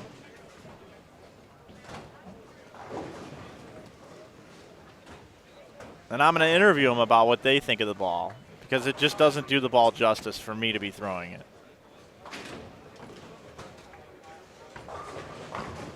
And oh, by the way, I'm affiliated with EBI, so this is technically a sponsored ball review. Marcia, come to the desk, please. Marcia, come to the desk. It'll just be the most real, ridiculous ball reviews ever. And you know what'll happen. People will be like, I watch the guy's ball reviews, and he gives me some perspective about these balls, and once in a while makes a good point. But I don't watch him to understand what the ball's going to do. I watch it to see what he's going to do next. I could get on board with that concept. But boy, in the comments, I would love to see people say, man, this guy's arm swing is not smooth at all. What makes him so special to do this? Couldn't EBI find someone better than this guy to review these bowling balls? Hey, it's the perks of the job, people. The perks of the job. Bowling balls. I might do it. I'm talking myself into it right here on the air. Thanks for putting up with it. We are in game number 3 of 6, as you all know. Come to the desk, please. Cyrus, come to the desk. Now I'm going to take you over to 25 and 26 because they're quite a bit ahead here, and we'll be able to look and see how their scores are. And we'll finish out the game here, and then they're only in the 3rd frame over on 29 and 30. We'll finish out that game over there. I do not have a lane assignment squad list, and I don't know all the bowlers in the tournament. I apologize for that. So I can't call out all the names. But to those of you that are bowling on the pairs right now, thanks for bowling. And I guarantee you, as we get further along in the tournament, if you're making cuts, I will know who you are, and I will have everything all lined up. So,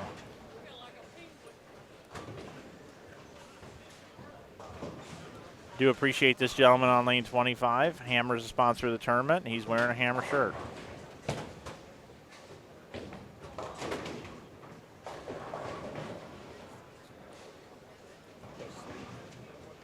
Josh Mitchell getting ready to bowl.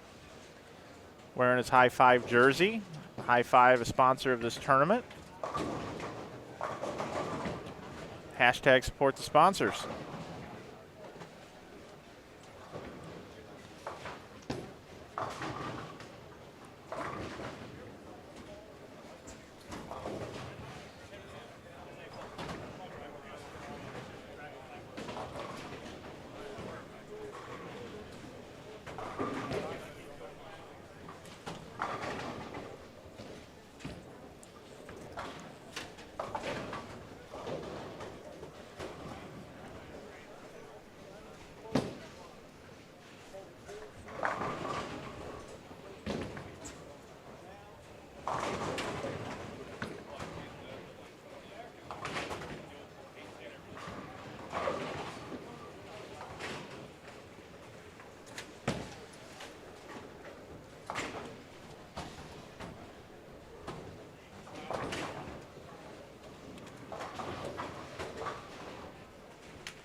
A lot of volume here. A lot of volume here.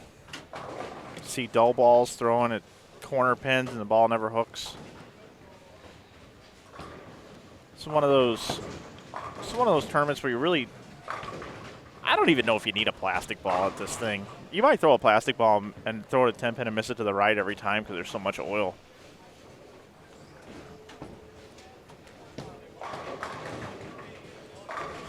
Let's see. Oh, wow, look at this.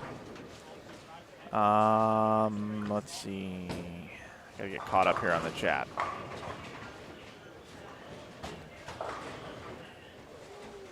Tiger Woods has a good arm swing. He should be doing the ball reviews for me. Not a bad idea. I'll hit up Tiger. I'll hit up TW. Tiger Woods, this is Mike Flanagan. You got a copy? Yeah, I hear you loud and clear, Mike. What can I do for you? Well, Tiger, I was wondering if you could do bowling ball reviews for me.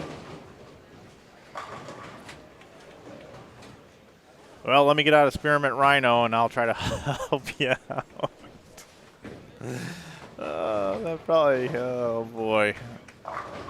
All right, I'm going to just move on from that. Sorry, everybody, if you know.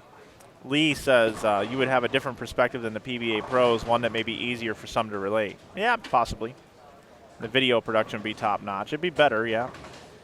Valerie says 320 people watching. If you haven't subscribed, subscribe now. Share this live stream. Get to 10,000 subs. Thumbs up and get trending on YouTube. Valerie, I couldn't have said it better myself. Valerie, you get a gold star today. You are our official Inside Bowling Chatter of the Day. You've been awarded absolutely nothing. But if you were here in person, I'd give you a great big hug. Chad Roberts says Mitch Beasley could join for some ball reviews. He could.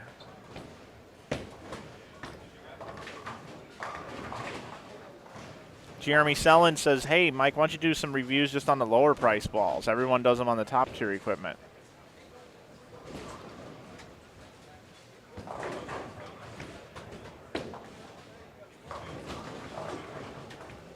Lee says every review would be a sideboard pearl. No, we would just compare every ball to the sideboard pearl. Scott Hunick says Tom Hess for president.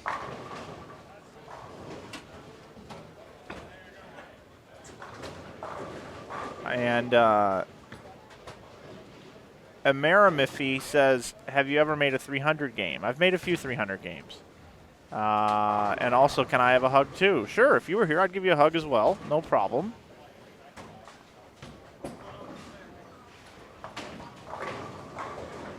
No problem. Be more than happy to give you a hug. I love giving out hugs. Although it is flu season through the Midwest. So we might want to wait until it gets a little bit warmer outside to hug it out. I will tell you, I actually brought hand sanitizer to this event because I shake so many hands. Not to say that I don't mind, you know, I'm not like Howie Mandel or anything like that. I don't have any sort of social phobia issue, but getting down a weird tangent right now, but I will button this thing up right now. Watch how I tie this all together. But I'll be using the hand sanitizer throughout the weekend to not get anyone else sick or myself sick, as I have not had to deal with any sort of sickness. And if you just watch the ball go down the lane on 25, that ball never, ever thought about hooking. Never.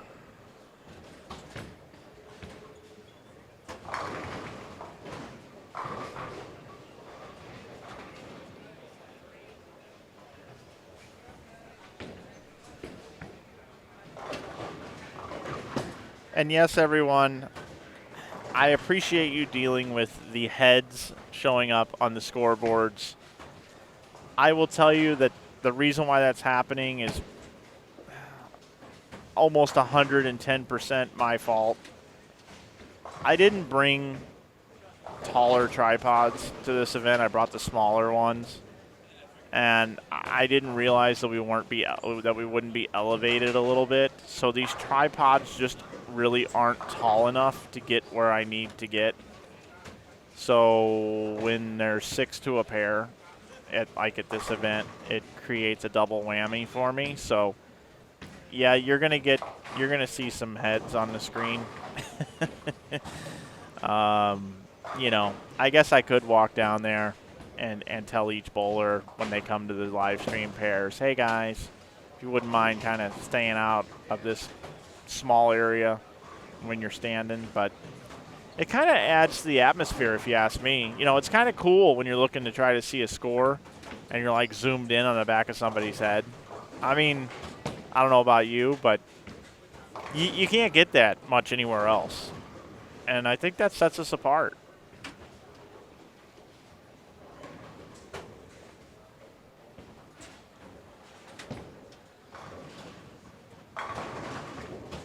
You know, it's just one of those things. It's like, oh, hey, what am I watching here? Oh, I'm watching bowling with picture-in-picture of a computer screen with some guy's head on it.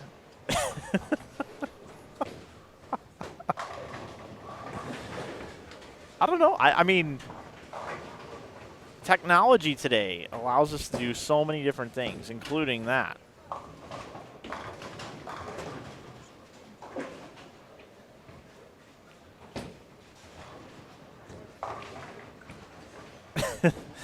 Dana says here, AccuScore is so good that it shows the bowlers' heads. Cubica and Frameworks will never do that. Harvey Johnson. Hi, Harvey. Harvey just types into the chat every once in a while some words of wisdom. Today he says, you need help, Mike.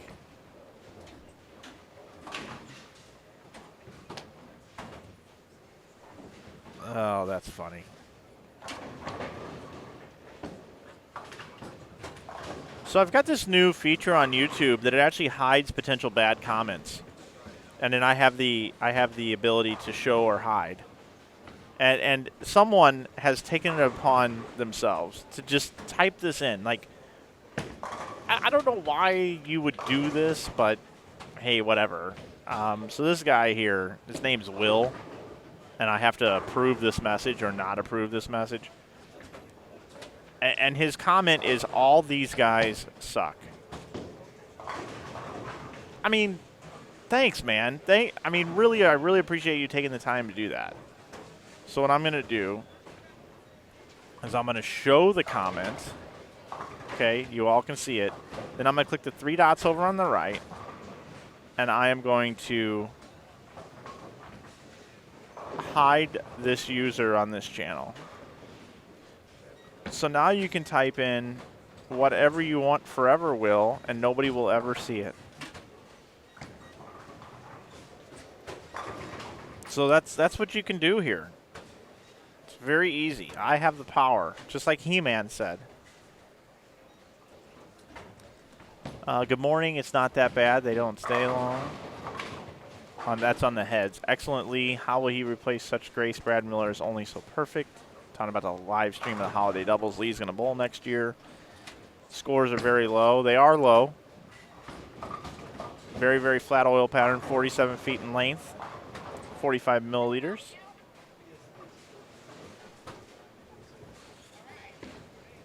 We're going to bounce out of here in just a moment. Take you back down to 29 and 30. As a matter of fact, I'm going to take you there now because Graham Fall is up on the approach. I want to thank everybody for watching today. We're at 344 viewers. We got 93 likes down below. Smash that like button.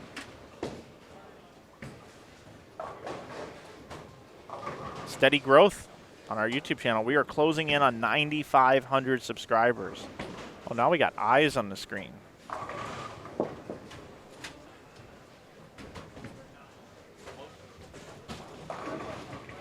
We got heads and eyes. That's Graham Fall right there. He's texting. Kind of looks like Sonic the Hedgehog. It's like hanging out on our screen.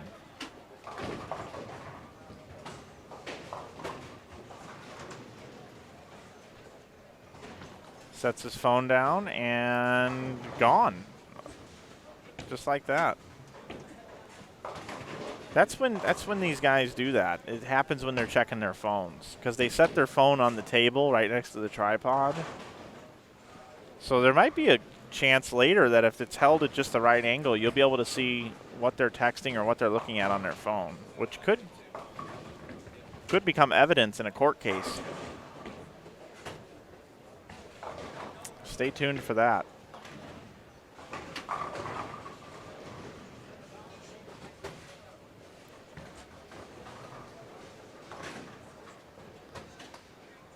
I don't know whether to take offense to what Scott Hunick just said or take it as a compliment. But it says, ball reviews by Average Mike would be great for house hacks like me.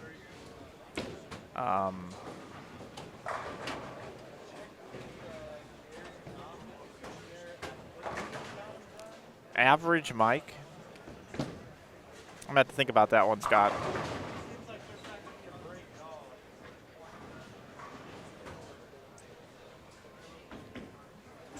Will, I appreciate your apology for what you said earlier about all of the players sucking. Thanks. Thanks for apologizing. And Will, your typing skills here. He puts aren't these is one word. Aren't these? What does aren't these mean? Aren't these? Aren't these guys professionals? And professionals in the spelling bee of Will is typed in Professionals here in the chat. Aren't these guys professionals?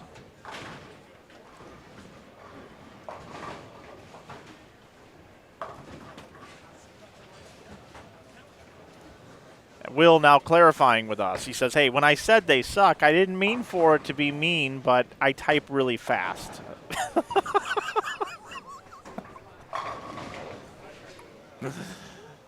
Will, seriously. What's going on here, Will?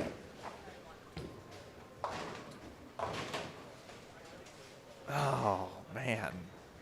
It is, yes, Will, it is early in the morning, sir. It is. Or madam.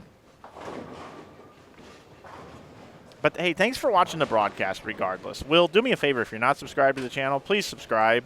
It's the least you could do for the amount of airtime you've taken up over your comments.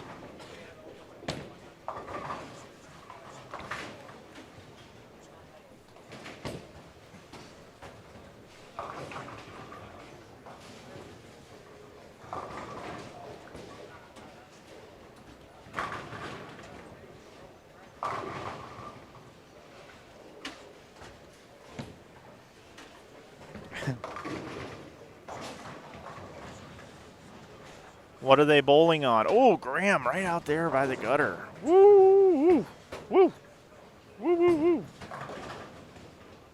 That was flirting with the gutter. They're bowling on 47-foot pattern. It's 45 milliliters of oil, which is a lot. Normally a house pattern has like 18 milliliters of oil. And it's normally around 40 to 42 feet in length, I believe. I've been out of the industry from bowling center house shot construction for a few years, but that should be about right. Just a lot of oil. Ball doesn't want to hook, and the oil's pushing further and further down the lane. I personally believe they're getting tighter and tighter. That's why a guy like Graham Faw is trying to go out to a part of the lane where nobody else has played, trying to get it to come back. Scores are low. And, no, Ken asks, what about urethane? Urethane in this one? Nope, no urethane. This would be an event where Jesper Svensson would not be using urethane, in my opinion. He'd be using something that hooks much more. Will, you and I were friends. We've mended our issues with one another, and we are now friends. Let's just not come into a chat room and just start talking about all the bowlers and that they suck. But that's just not very cool. How is Andy Campbell doing? Good question. I do have the scores on InsideBowling.com. You click on the live stream tab and go down below event information. You'll be able to see. But I will search the list really quick for Andy Campbell. Oh, he is in the cut right now. He's in 34th position after 2 games. 184, 199 is his start.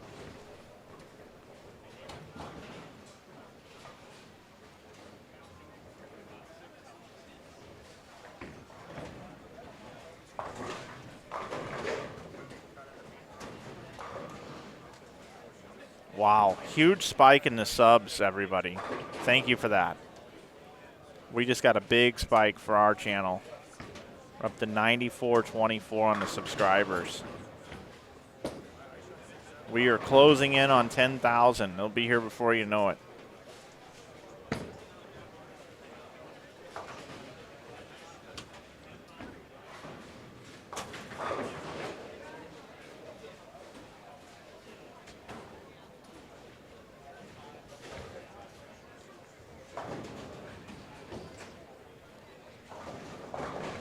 Dana, the mechanic, worked on pin setters for a long time in the chat here. Says also having worked on 70s for years, these machines are going to be a mess with all that oil.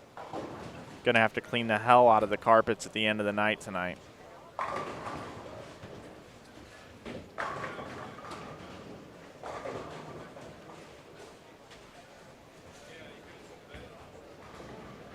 There's Graham again on his phone. No, just grabbing a drink. Just grabbing a drink.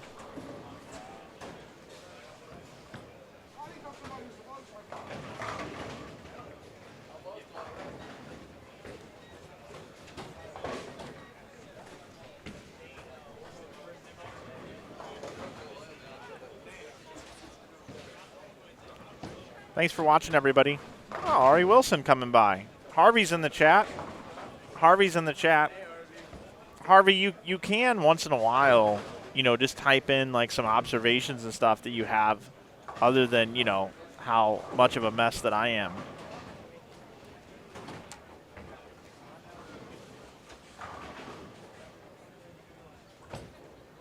We are at Ken Bowl in Louisville, Kentucky. Bradley Open. Been going since 1979, those of you just joining us.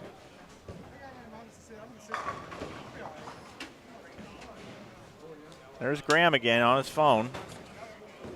Getting a good look at Graham's hairline. Somebody might be texting him actually right now saying, Graham, get out of the way.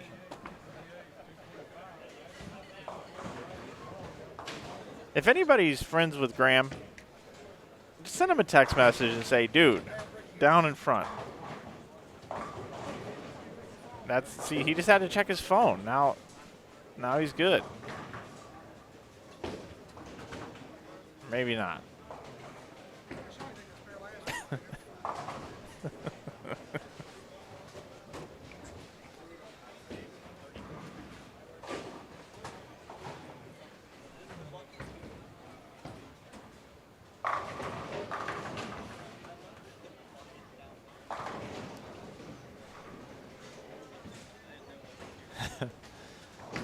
Scott referring to making the average Mike comment earlier. Now he says, better than average, Mike. Extremely talented at your craft. Oh, Trendsetter Rico sending Graham a text. Thank you, Trendsetter. Graham will get that text and realize that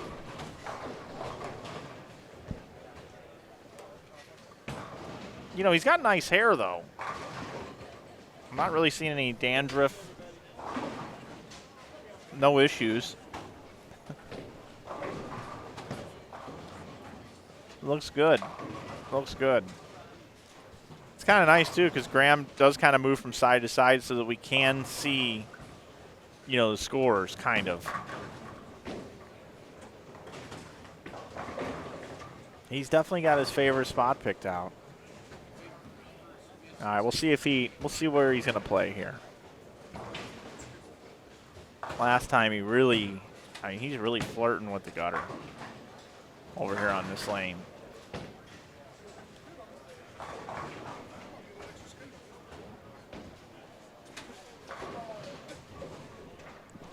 tournament leader Matt Gasson hanging out down around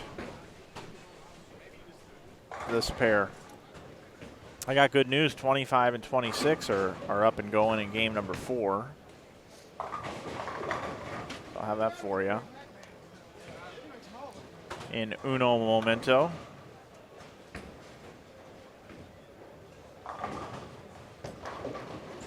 You know, I don't get an opportunity to really sit down with this equipment and practice with it. And there's like these extra features here. Anybody want to see? Anybody want me to play around with some extra features just for fun? I really don't know what this is. I'm just gonna do something here. Let's see. Okay, this is cool. This is interesting. Let's see what I got here. All right, let's do.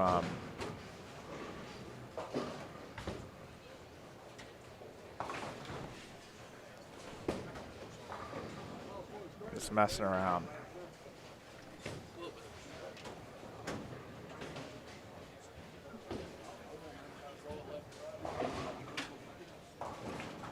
See what this does. Okay.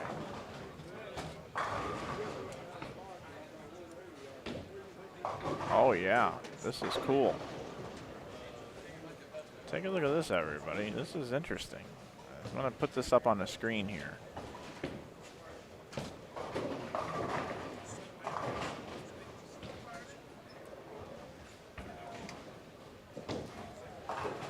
Now don't pay attention to the scores. I'm just playing here, but I have the ability to do something with this, but it's not like a bowling scoreboard or anything. But what do you guys think about this little graphic down here on the bottom right? I just picked 2 bowlers from down there. Faw 300, Elliott 299 on my scoreboard graphic. They give me the ability to do these things.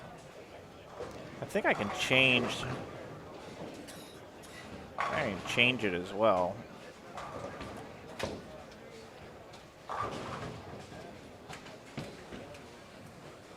I don't know. I don't mess with this stuff enough. I don't even know how I go in here, change this thing, edit it. I don't know. I'm going to delete it, though. But there's just a lot of different things I can do with this software that I've never even looked into. So we'll get those scores off of there. Kind of neat, though.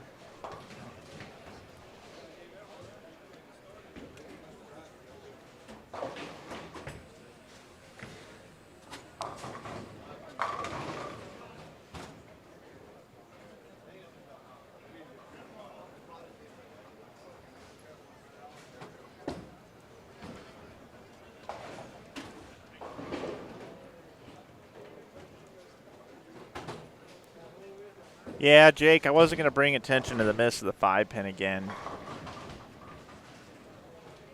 If I put my hand up in the air, I would have got a free drink twice. Drinking Gatorade up here in the booth. Getting kind of a crowd in here now. Got a few more people. Oh, hey, I got a good idea here. Hey, Zeke, you busy? You want to have a seat? I got a new soundboard, so we need to make sure the mic's close to your mouth and you're talking a little bit louder than normal. Otherwise, they won't hear you all that well.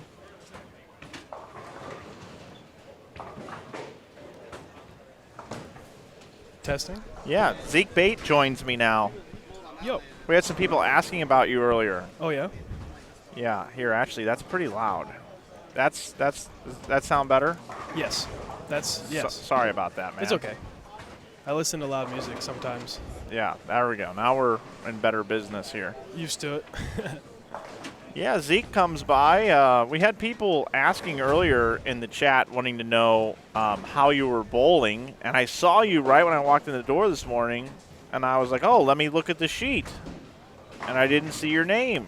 What are you doing here so early, and why aren't you bowling? I am ball repping my two good friends, Justin Dunn and Ari Wilson, also part of Team Harvey. Just kind of making sure that their looks are good. I couldn't get much sleep last night. I don't know why, but basically I kept waking up every 30 minutes, and I decided just to stay up and go with Ari and them for their A squad, watch them, and see what's up.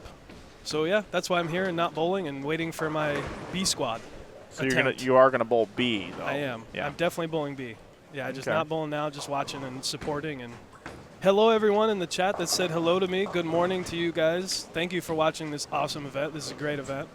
So yeah, what's up? Billy Connor, my man. Dupree Dickey, that's my man too. Rico, yo. Valerie X, yo, yo. What's up, y'all? There's been people watching today that I've just now seeing type into the chat to say hello to you, so they must not have wanted to say hello to me. Oh, everyone should say hello to you. That's You're- what I'm you're saying. Mike Flanagan. I know I am. Flan the man. I actually looked at my license yesterday, and that's what my name was. It was crazy. You I had was to like, check? is that really me? It's amazing to be Mike Flanagan. Yeah. Yeah, so if you don't mind maybe joining me here for, I don't know, a half game or so. If you need to jet out to give some advice to your teammates and stuff, let me know. But They're right there. I can watch. be nice. I have a couple of topics that I want to talk to you about. Oh, yeah. Been keeping an eye on your social media and stuff. I got a few things I want to deep dive into a little bit. Oh, yeah? Yeah, Well, I can swim, so diving is okay. I like it. Yeah. And Dupree, I was just, giving you trouble, but Dupree is one of my favorites. I love Dupree. He's the man.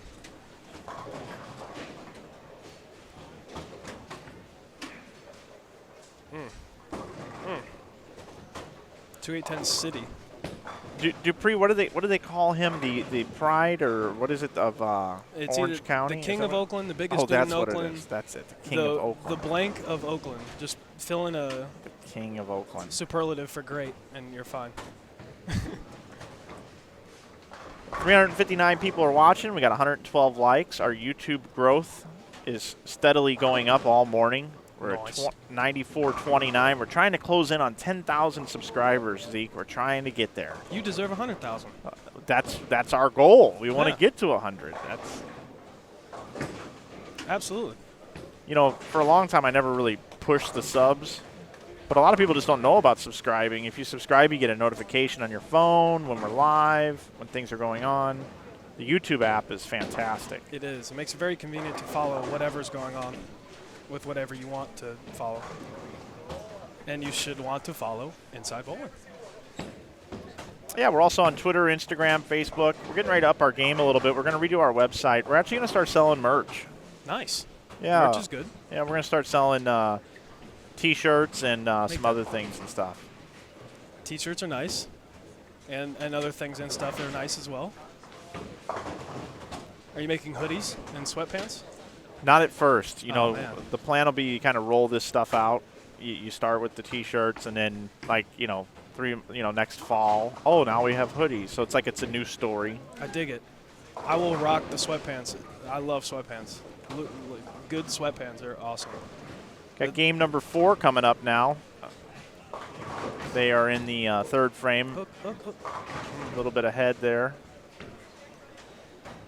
Yeah, Zeke, as a matter of fact, I can take a moment to show you a little bit what I'm working on behind the scenes. You won't be able to see this at home, anybody. Am I allowed to comment on it, or is it secret? He took his mic off, so I guess no answer for you at home so far. But as we sit and wait for what he's going to show me, there is bowling going on, and difficult bowling at that. If you guys don't know, this pattern's really hard, really long, and yeah, making it a new center. This being the first time this event's been held at this center, there's a very clear difference in how the patterns have played over the course of time. So we're seeing that right now. It's still difficult. They still made it very difficult. You still have to execute angles perfectly. I'm still watching, still supporting. Justin Dunn came up, say hello. Justin Dunn, the man. Dun, dun, dun, dun. Sorry about that. It's okay. Remind everybody that we will be taking the top 50 from this squad So Zeke's going to comment on what's coming soon to Inside Bowling. Check this out. All right, so they can't see this, but Oh, that's fire.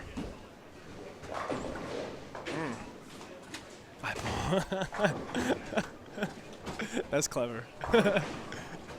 that should come in all different colors. it does. Okay, When you I was click like- when you click on it, every one of these shirts comes in all these colors. I want a blue one.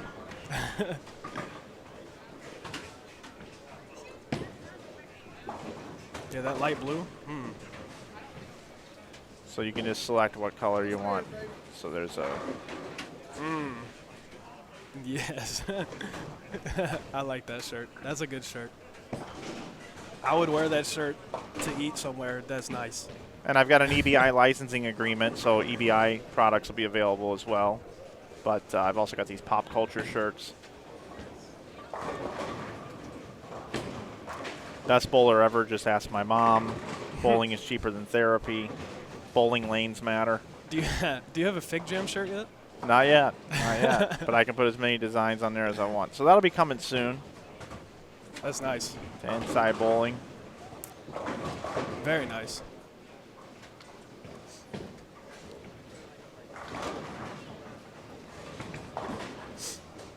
Yeah, Valerie, you're right. If you hit the bell next to subscribe, you get a notification every time we're live. Scores are updated on InsideBowling.com. To Booba Duke, I would actually throw neither of those bowling balls because I am staffed by the great 900 Global. So I would throw 0 of the balls you suggested. I would rather throw an Inception DCT Pearl or one of those balls. But yeah. Oh, Mike, how many cameras are set up? There's an interesting question. How many cameras you got? Well, we've got 2 pairs with 2 cameras on each. One is for the scoreboard and one is for the lanes. And we build a picture-in-picture, and we have a wireless camera that we can also bring into the booth. Boom. And that is that's this one. Oh. That's us right here. That's Zeke, Yep. and I'm Mike. And we're bringing you coverage. And I'm cold, and you're semi-cold with the way that we're dressed today. Man's not hot. Never hot.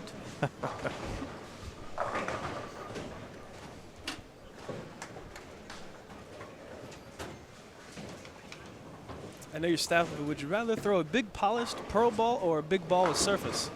I would rather throw the ball that is striking the most. If you're asking me what I would throw on this specific pattern, it would be probably both. A mixture of a big ASIM ball with a little surface, and probably if that was swirly or I got on a weird tight pair, I would ball up to a big ball with surface. So, yeah, that should answer the question, hopefully. So Zeke, you've been bowling amateur tournaments. I've known you for 7-8 years just on these broadcasts. You were kind of heavily getting into bowling at the time. We have a lot of history, Yes, and very good history. from my perspective, what happened last year with getting some airtime on national television, performing well, showing up, making good shots, not letting the nerves get to you, being in a cool environment. I know that a lot of people have congratulated you on that, and you've had, it's kind of old news now, but I don't know if we've had a real opportunity on the air. I don't think you've sat in a booth since that's happened, and I just wanted to take a minute as deep dive number 1 to let you know that I was really proud to see that happen, being someone that I've, been around and see kind of grow through bowling. That was really neat for me to personally watch, and I'm happy for you. Thank you very much. I appreciate that, very, very much. Yeah, it was very much a blessing to be able to perform like that, and like how I wanted to on the show. Now it's going to be a blessing just trying to figure out how to get back there consistently. I mean, that's the next goal is, I was able to get there, and then that opened up some new information, some new knowledge, some new understanding that came with it of situational, awareness and just understanding how to make that show. And now it's getting back there and winning, and I need to do that.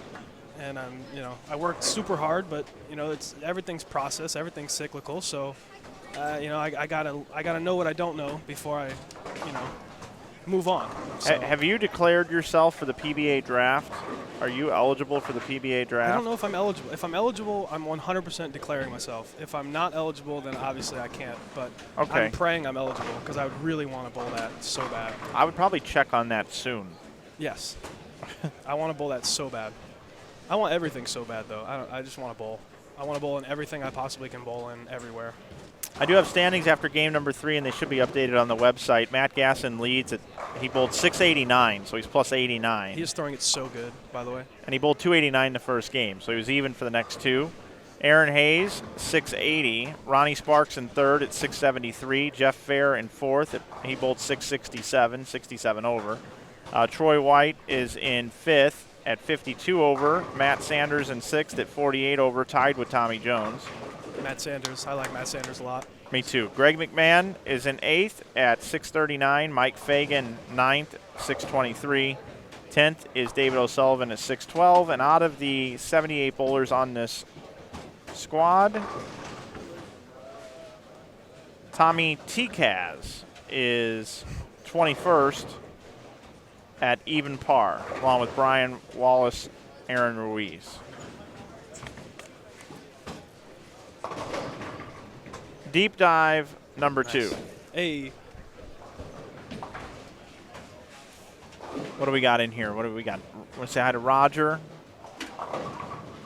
Booba Duke says Matt Gasson is such a beast. Sandy is a great guy too. We both league together, went to the same college. yes. So deep dive number 2 is I noticed you were you asked an open-ended question on Facebook recently in regards to a podcast. And I used to do a podcast back in the day, the Inside Bowling Show, and I really miss doing the podcast. And I'm with the launch of my T-shirt store and things like that. I want to try to drive people to my website. So I'm going to bring back a podcast myself. Nice. In the near future. It's going to be a long format interview, 20 to 30 minutes, where I'm going to sit down with people in bowling and just do a pretty thorough interview with them, kind of like Joe Buck's interview that he does on the Audience Network. I want to do that in bowling, and I'm going to do it to try to drive people to my website.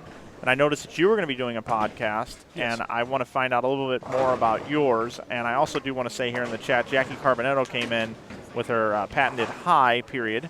Hello, Jackie. But Swaggy I wanted to see Carbonetto. where you were going with this and what you're doing. Are you actually going to do a podcast? Is it something you're thinking of, or what's up? I really want to do it. The thing is, I want to do it extremely right. That's my whole thing is I'm close to a perfectionist. Yeah. So I really want to do it the right way. My podcast, while we need just more podcasts and stuff like that in general in bowling, my podcast, I want it to be oriented around hot topics, kind of just what's going on. Like my the first script I have so far, at least, are just kind of tracer. You know, when you speak for 30 minutes, you need little notes. Yeah. My first topic will be about the information gap between league bowling and tournament bowling. So just kind of an interesting topic like that. And then I want to also do career retrospects with people like John Janowitz and Jody Wessner and Ronnie Sparks Jr. And Kurt Pilon. I want to do people that you don't see on TV all the time, but you probably have seen on TV before and seen bowl before, and just tell us about their career, great moments, mental stuff, just anything and everything they talk about. Just kind of that's what I want it to be about. And I don't know whether to do it monthly, bi-weekly. I don't know what's the right pace quite yet of input out there, but I'm still doing stuff. I have like 2 or 3 episodes already typed out, but just making it not sound really boring and have interesting topics is the key. So, yeah. Yeah, off air, I'm going to give you a podcast to listen to. It's a guy that just recently, he does a radio morning program that I listen to, and he just started a weekly podcast that he does. That's just a long format interview. And he kind of starts the broadcast with, it's a taped interview. He's not doing it right then and there. He had already done the interview. So, he'll sit down in his studio, he'll interview the person, and then he does like a 1 to 3 minute intro to what you're about to hear and how he was feeling going into the interview and a couple of the highlights of what you're going to hear, and that you should stick around and listen to the whole thing. Then the interview plays, and then at the end, he kind of recaps and reflects back on what happened in the interview, tells everybody thanks for watching, support the sponsors, or thanks for listening, support the sponsors, Yes. and we'll see you on the next one, so to speak. So That's awesome. I really kind of like that. So, for instance, with my podcast, when and if I get this rolling, and I really do want to do it, it's much easier than doing this per se. Far less setup, I'm sure. Yeah, an example would be I sit down with Parker Bone, and I would probably be at an event where he and I are in like a, just a room, and I've got a couple mics set up, and we sit down, and going into the interview, I would probably talk to Leslie, maybe talk to a few other people that are very close to Parker, and find out some extremely good questions that would I want Parker to know that the interviewer, myself, is prepared for the interview, and I want to start from first time he picked up a ball. What was little Parker like? Yeah. On the lanes. What can you remember from then? You ever see Nardwuar, the human serviette? Yeah. Yes, like kind of questions like that. Yeah. Where they're like, how do you know that? Right. Let's take you back. Like if there was a serious passing in a family that really affected a person. I want to reflect on that. I want to know how that changed their life in a positive or even a negative way at times. I don't want to have anyone say anything they're not comfortable talking about, but I really want to go through those sorts of things. The Lumber Liquidators commercial, that was shot in their house. Yeah. How many takes did that take? That would be fun stuff to like talk that. about that. I really want to talk about those things. And then, in that particular interview, I'd also want to get into ambassadors in bowling. 15 years ago, this was the class of people. And if today you were to say who are the ambassadors of bowling, what's it like to have your name on that list now? And he may not have even ever thought of that before. Yeah, and I'm giving away my interview, but I'm saying it on air because I want to get feedback from the chat and from you on what you think of that sort of line of questioning for a podcast. Well, yeah, I mean, the questioning, as far as the questions you're going to ask, while they're important, it's pacing and just kind of leading the conversation on to more factoids and information is the huge key of those type of interviews. And I think you'll be fine at that. I think your questions are going to be researched enough to automatically make the responses from whoever you're interviewing good enough to where you can now lead them back into more information, more talking about everything in detail, in depth. So yeah, I think that's a absolutely good idea, 100%. Jason Sterner bowls coming up here on B squad, I believe. 'Cause I don't see him on A, so he's got to be bowling B. Definitely bowling B. I don't know what that's about. Yeah, I don't know if Christy's behind on the broadcast. Christy, I see your comment. We were commenting on bowlers' hair when they were on the screen because they were blocking the cameras, and we were having some fun with that. Appreciate your comment on you wanting us to just stick to talking about bowling. We have definitely been talking about bowling. And I don't know if I would necessarily agree with you that I pick on the bowlers, because I don't think that I'm picking on them. Are you picking on them, Mike Flanagan? Well, last night, Andrew Anderson, I talked about how he got his hair cut for team trials and was looking really sharp. I thought he looked sharp. Yeah, and he's carrying that over into this event. Yes. And he's got the comb over working still with the very short hair around. I think your average per game automatically goes up 10 pins if you get a really good haircut. Yeah, that's what I'm saying. So I'm with you. Anyway, so I'm not necessarily picking on the bowlers. I'm just pointing things out in a bit of a fun way. Yeah. Yeah, Christy, No Fun Edwards. Oh, I don't know. I'm just kidding. Maybe you could elaborate a little bit more on the particular comments, Christy, that you don't particularly like as much. Well, if she's behind, she's going to hear this like 40 minutes from now, right? Well, I don't know if she's behind or not. Maybe she just finally said, you know what, I need to say something. And I welcome the comments. I read the chat. I like to read. I like to interact. I like to try to improve. So I'd be interested to know a little more about that. We are in game number 4 of 6. Lanes 25 and 26 right here are in the 8th frame, and lanes 29 and 30 are in the 5th frame. So a little bit ahead over here on 25 and 26. And I'm going to take you over there now because they will get done first.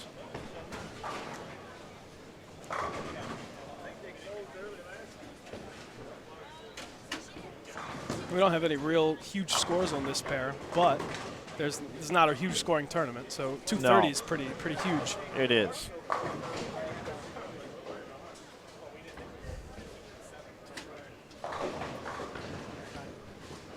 Hook. All right.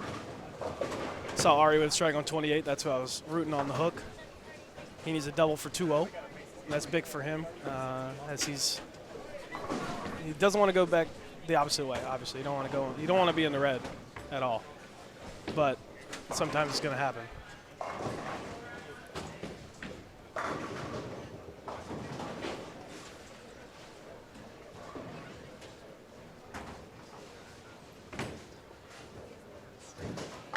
Nice shot there on 26. That'll get him back into swing things after an open the 7th. Strike in the 8th. He can go out for 2-0-2. The 1 and 2 bowlers on 26 can go out for the same thing. Both 2-0. Nothing wrong with 2-0s. Ari Wilson with a Brooklyn strike on 28 for 2-0. Very nice.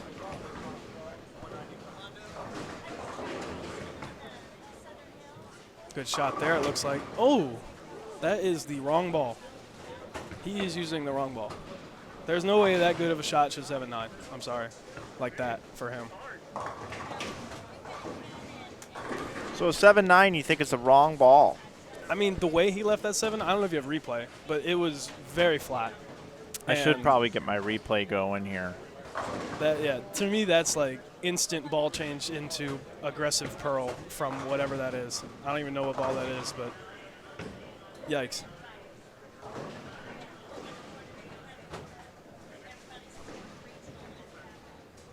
And it wasn't on bad score either. I mean, it's pacing 180. Could have struck out for 2 teams.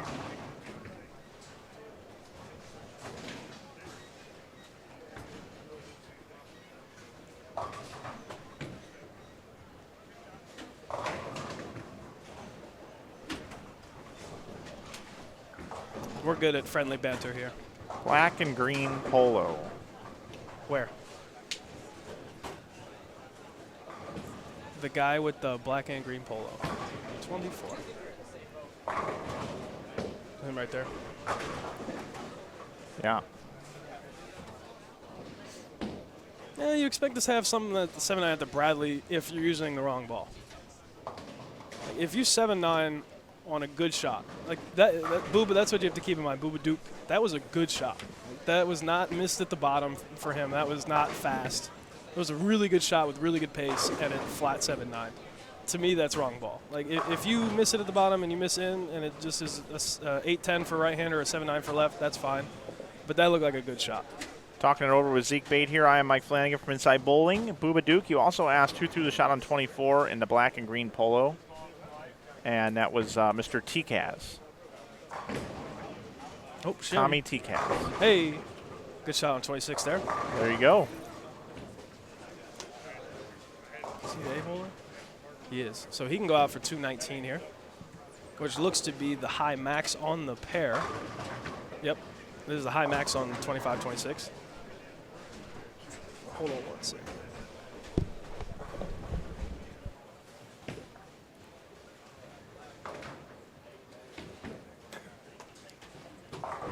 Sorry, I was writing the scores down for that pair, and they got it this time, so it's good.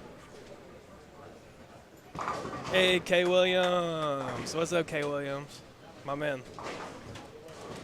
Much love, bro. Dennis in the chat wants me to inform you what I'm going to do when we reach 10,000 subs if we do it this weekend. If you reach 10,000 this weekend? Yeah, I'm going to walk back to Utah with my luggage. You're going to walk back to Utah? Why would you punish yourself so much? Because I'll be on pure adrenaline. You'll be on pure. I mean, what is that walk? Can we please Google what that walk would be? Because that's got to be like 2 to 3 weeks. Like there's no way your adrenaline is that much. Let's see. I would be shocked. St. Louis is where I would be going from. St. Louis to Ogden, Utah. Great shot on 25 Walking. there for the double. Keeps his max alive. Okay, to walk, 446 hours. Not worth it.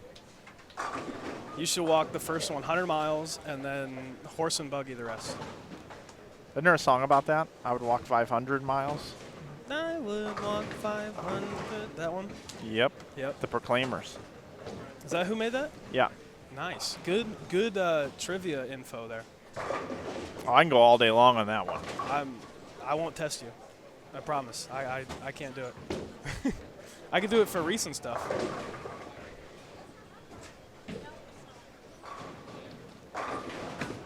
Big shot on 25. He's looking for his double. Oh, almost a 4-9. Wanting the late hit on the 9, not going to get it. That was a pretty good shot, too. It was close. That's for sure. On a spare there. Good spare. Not an easy spare. Not very many spares are easy at the Bradley, actually. Just you don't expect your ball to not hook at all.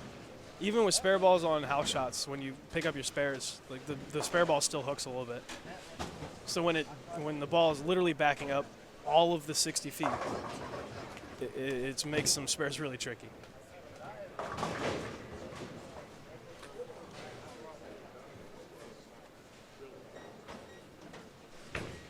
And you said Ogden, Utah, right?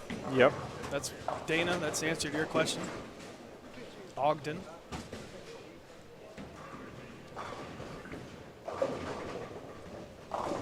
They just flip side.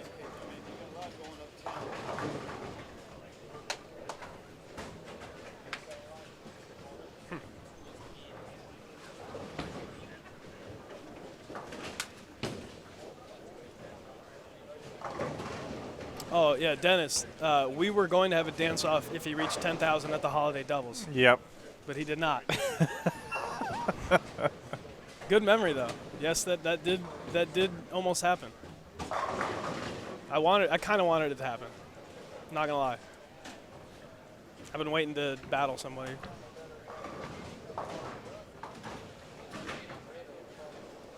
Park City would have been doable.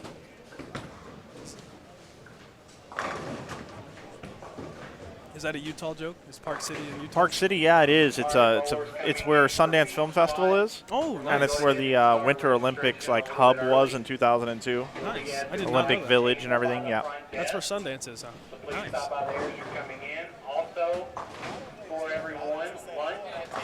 We are at 10 Bowl in Louisville, Kentucky. And also, if you're looking for the updated scores, you go to InsideBowling.com, InsideBowling.com, and you click on the link at the top. It'll take you to a page where our live feed is embedded. And if you go down below the feed and under the chat, you'll see an event information tab. Refresh that, hit the manual refresh button, and then you'll have the scores listed on there for you. Yeah. Herb Lyons lived in Sunset, Utah. Oh, we got a Gary Schlechter question. I don't know if Gary's bowling. I hope to see Gary Schlechter here. I always like seeing Gary Schlechter. He's a good guy. John C. thinks I would have gotten served in a dance-off. Well, John, I will dance battle you as well. And you can see who, in fact, is doing the serving. I can turn into a waitress, or waiter, excuse me. A waiter, very fast, and serve you.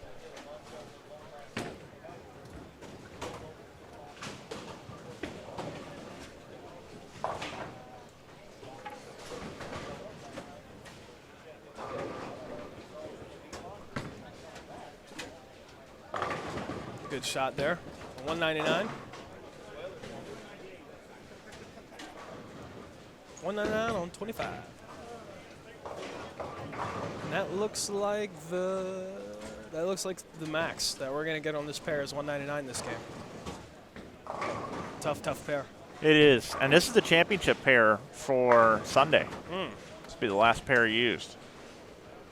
I wonder if it's topographically tough or if someone just broke it down weird. Those of you looking for a Game 3 update, I will get with the tournament office and make sure that they get that updated. They're supposed to be updating it.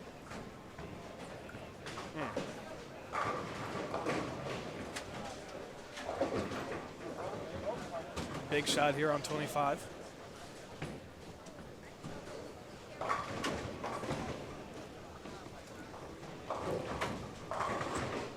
Ball just didn't want to hook. No dice on that one.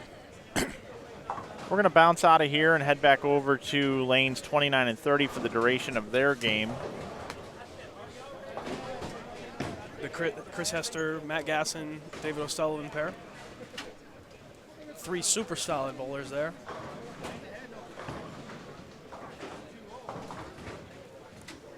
Hester man. He was not feeling well last night at the end of the doubles. No? He pulled something. It doesn't look like he's throwing it bad today, so hopefully that's taken care of. He's not in any pain. I'm going to run to the tournament office for a second. Can you just kind of anchor this thing down for a minute? Yeah, I'll chit-chat. Thanks. Hello, people.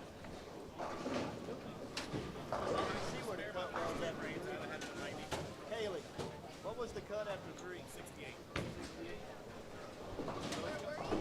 We're going to keep following this pair here.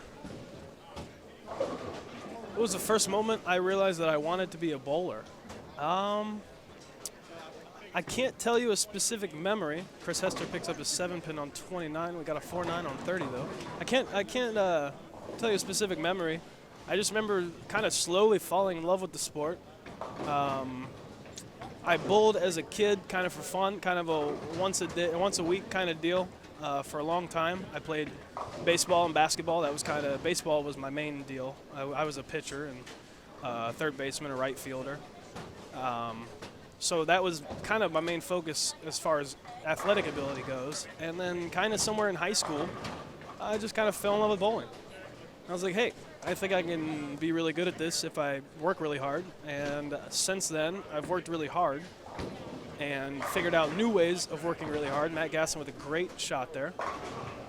So, yeah, I can't tell you a specific memory, but I just kind of decided over a period of time that this is what I wanted to do. And, yeah, I'm not there yet. I need to learn a lot more. I need to get a lot better. But, if I have my way, it's going to happen. So I'm going to get a lot better and do a lot more and do good things. Do more good things. And Ryan Bergman, first senior doubles, pretty solid. Appreciate you. Thank you. Chris Hester with that 9-pin. Ugh. But Matt Gasson, storyline right here, got 250 in this game so far left. I think he's still leading. Only 250. Only. Yeah, I got the updated standings here. Is he still leading? Yeah. He is? 289, 178, 222.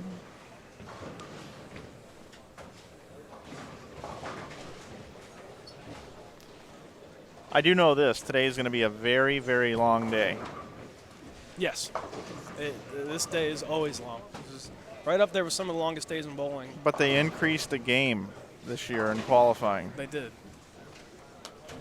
And they started late due to weather. Did they start late? Was it 8:30? Yeah. Next squad's supposed to start at 12:30, and we haven't even started game 5 yet. Not going to happen.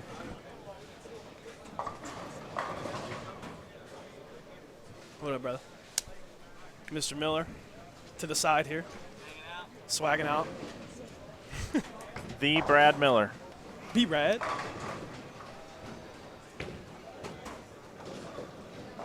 Brad's another guy I'd put in the class of you. Like, I feel like your skill levels are extremely similar.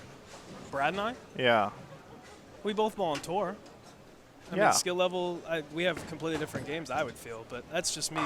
Yeah, but I'm just saying, like, you guys are kind of like, if this was fantasy bowling, right? Mm-hmm. And you clustered bowlers based off of their performances, I think you would take, the top tier. There's 3 guys I feel that are separated above everybody that are in the top tier, which are Jesper, Belmo, and EJ.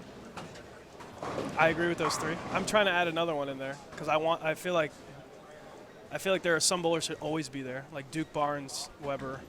Right, but Always right in the now, elite based class. off of performance, points, championships, yeah, right now, three. those 3 Those would 3. be. For sure. So in a fantasy bowling game, you could only pick one of those 3. You can't put them all in there. That's true. So that they're clumped together.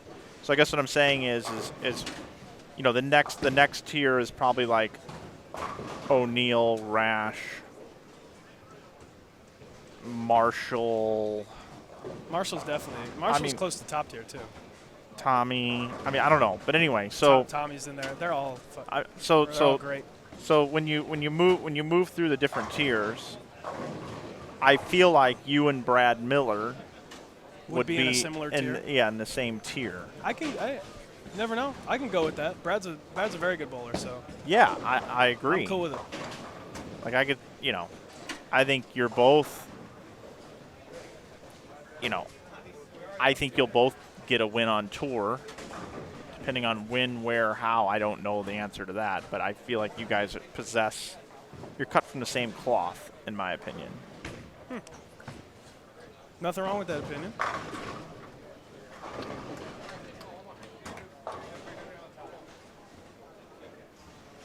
Dave Justice says, I need to go get some White Castles for lunch. That'll keep me going. Yikes.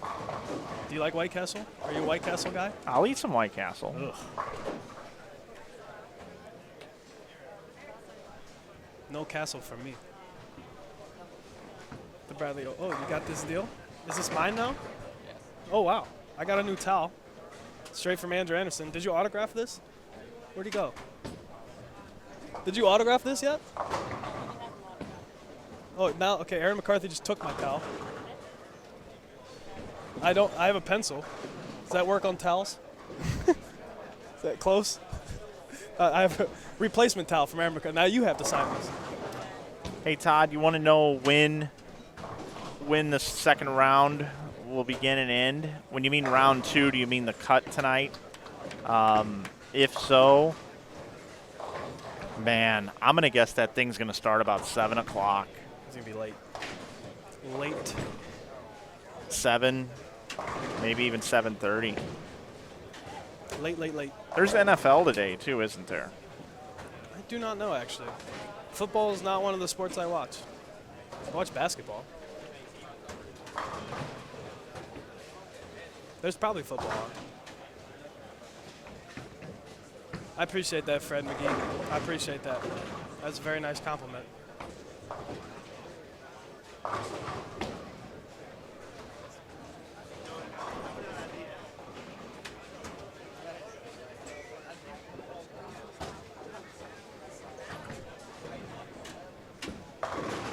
You can never have enough White Castle.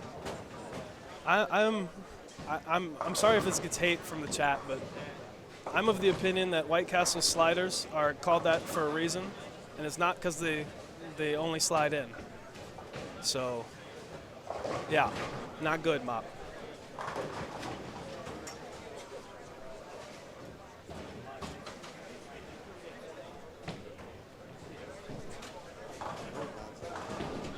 What's that?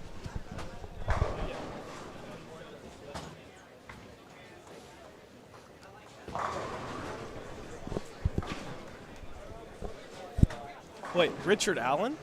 Is that the Richard Allen? I believe it is the Richard Allen. We'll have to see. We'll have to wait. Old Tricky Dick. The trickster. Tricky.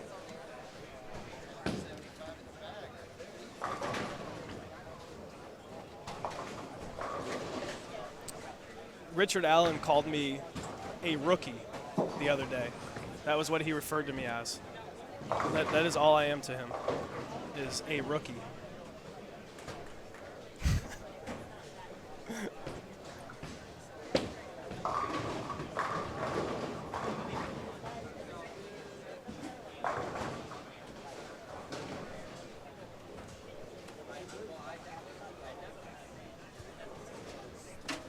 Chris Hester here finishing out. 180 game with good count. Still 180, 182. Not a bad game. Hopefully he had some 220s to back that up.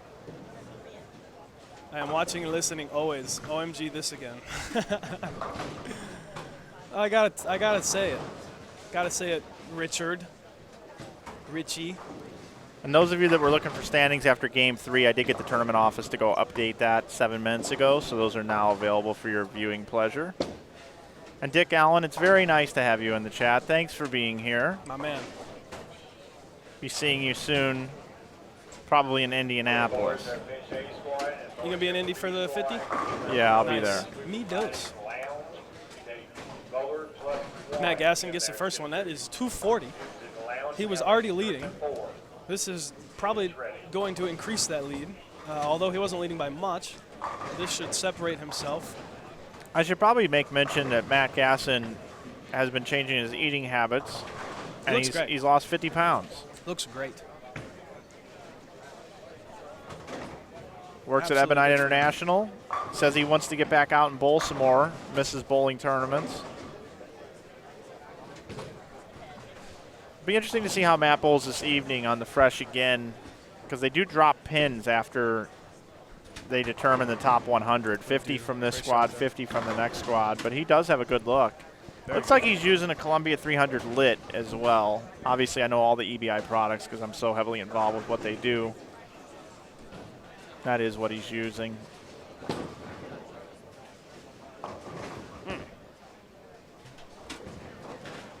Man, that's got to have some surface on it. Yeah, probably 2,000, He's not afraid to use surface. maybe 1,000. Just a little left to right belly there, keeping the ball in play. That looked like a move. That looked like a tester. Dave Justice has a question here. Hey, Mike, I'm getting older.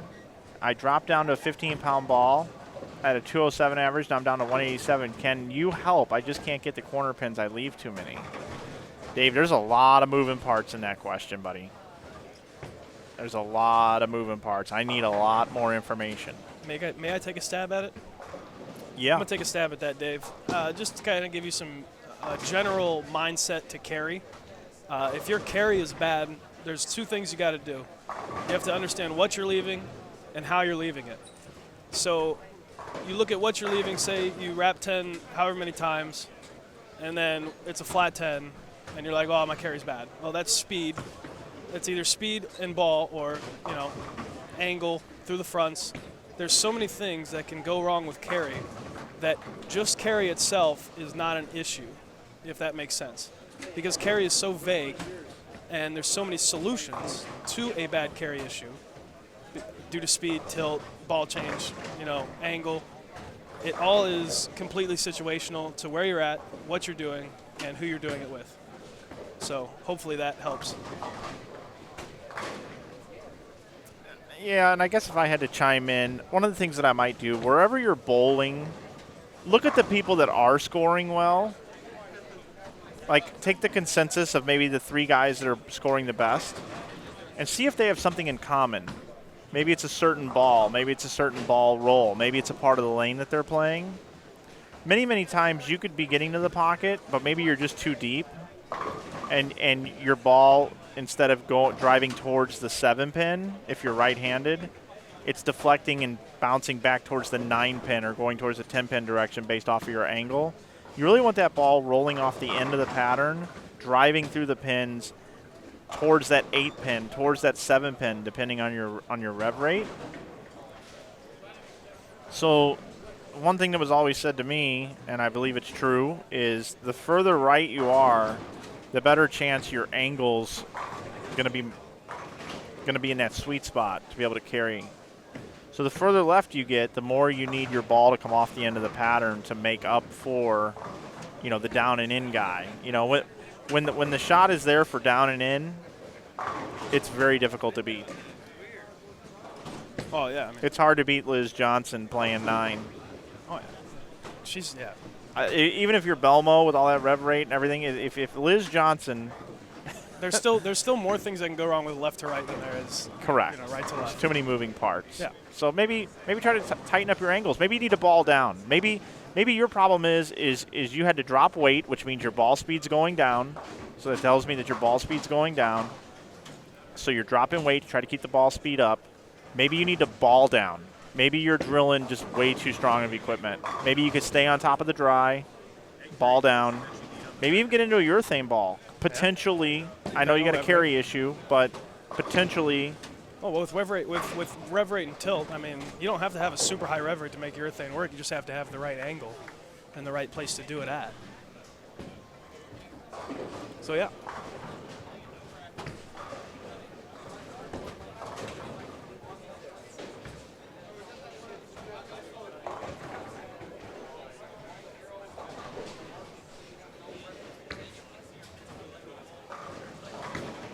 George M says, I'm lucky. I'd like for you to know why I'm so lucky. Because you're Mike Flanagan. You get to look at your license. I do. And it says Mike Flanagan. I know it. That's I know why it. you're lucky.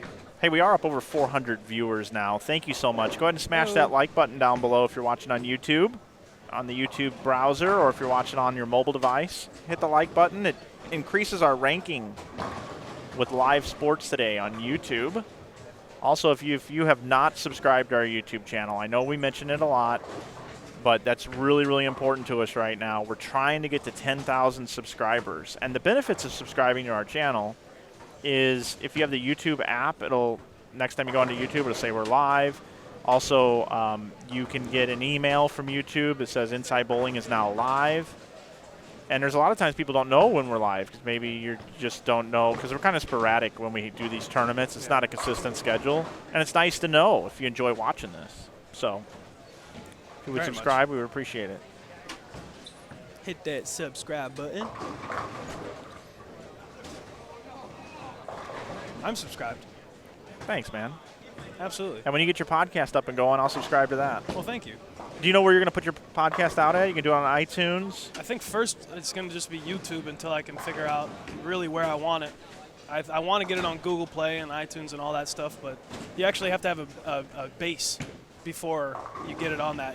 I don't think you can just get a brand new podcast featured on Google Play and iTunes, so I'm definitely going to. I think you could because you have a history, you have a resume. Yeah. But I could, me personally, I don't think I could. So, yeah. I'm going to start it on YouTube because that should be fine for people to just kind of research and listen to.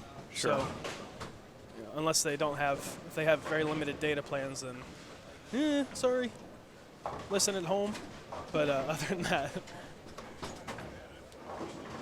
Mike D, I'm late to the party. What pattern are they bowling on? The Bradley pattern.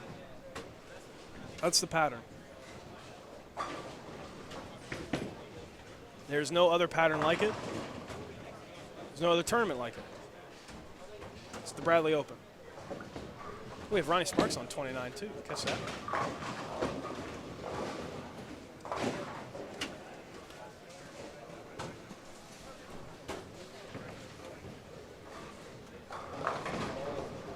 Ronnie Sparks was doing all right. Yeah. Up there.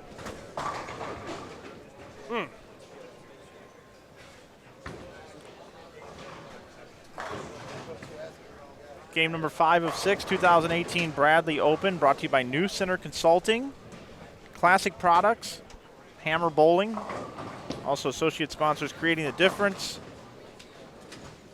Great Flood Brewing Company, Laker Lanes, United American Supply, and TouchScore.com, makers of Touch Desk 3. I'm Mike Flanagan, joined by Zeke Bate here in the booth. Zeke, I don't know how long you can stick around. I know you got some coaching going on, but I'll keep you here as long as you want to stay. You just let me know when you need to roll out. Yeah, I think at the end of this next game, they think they're going to flip down there again. So Okay. I think that would be a good time, but I would love to stay in here. Okay, So, cool. Appreciate that. Absolutely. If you have any questions for Zeke or myself, we'll be more than happy to answer them for you. We do have a B squad that'll be coming up after this squad, probably about 30 minutes after. And I will be kegling on that.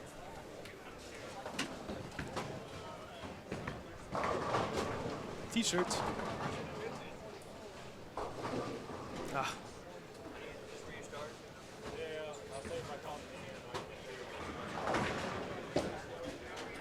Yeah, they're struggling this game. Darn. Valerie, thanks for asking about the T-shirts. I have a meeting this week. I'm really hoping a week from Monday I can launch that site. Bowler 1296, thanks for the volume comment. I do have a new soundboard. The old soundboard had a hum that just drove me nuts on the broadcast. Most people didn't notice it, but it was just a quiet hum. And I need to be USB connected now. And this is a great Mackie soundboard, and it's USB connected. And I researched online. In order to have no hum and use the USB connection, our volume is just going to be a little on the softer side. Now, I know that that's an inconvenience for some of the folks out there that don't have, headphones in or a louder speaker system, but right now that's what I've got. I've sacrificed a little bit of volume for no hum, and I've been working on it like crazy. So I'll be with y'all last game. Yes, you are. Come on.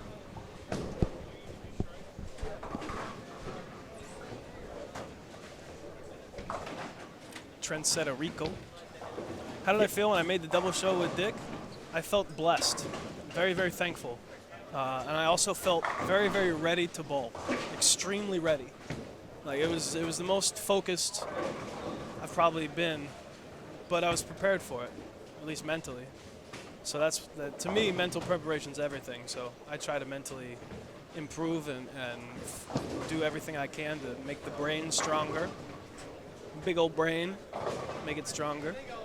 But yeah. Available at the Greater Ozark Tournament. I have not. I've heard a bunch about it. I have a bunch of friends that bowl it, but I've never bowled the Ozarks. I want to though. I do want to. I want to bowl everything though. So.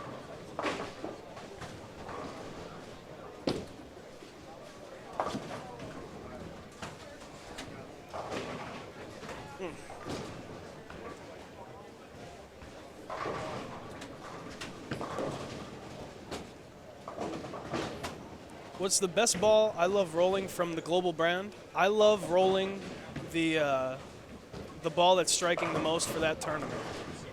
I don't really play favorites like that. I don't look at bowling balls like that as far as I just look at it from tournament to tournament, what I need it for, what it's used for normally, what makes sense as far as numbers and shapes and yada yada.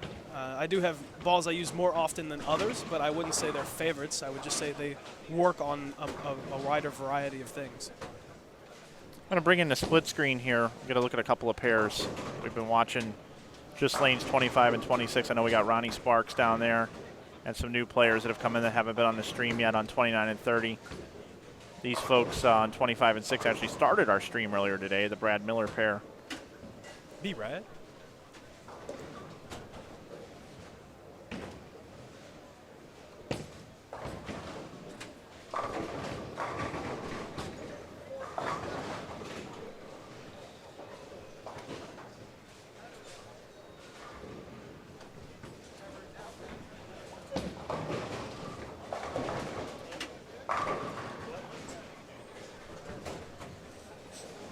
I wonder if they're ahead or behind. Huh. This is game 5, right? It is. Game 5, yeah. Oh, what's that? What's that? It's a video project that we're working on. We need a retro scoreboard. So And getting the graphic for that, right? yeah, we're trying to. We've got two options here. I like the first one. Yee. If it's retro, it's got to be white and black, right? What? Yeah. Colorless.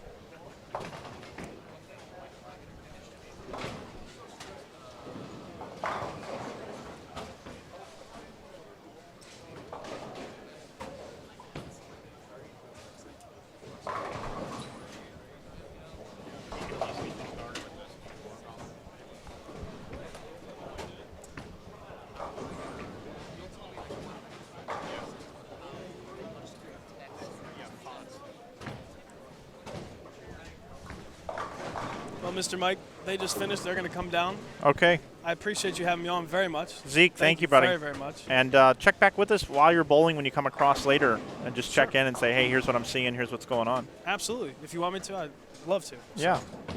Thanks, My Zeke. man. Appreciate the time. Much love, y'all. That's Zeke Bate coming by, joining us in the booth. Really appreciate it, Zeke.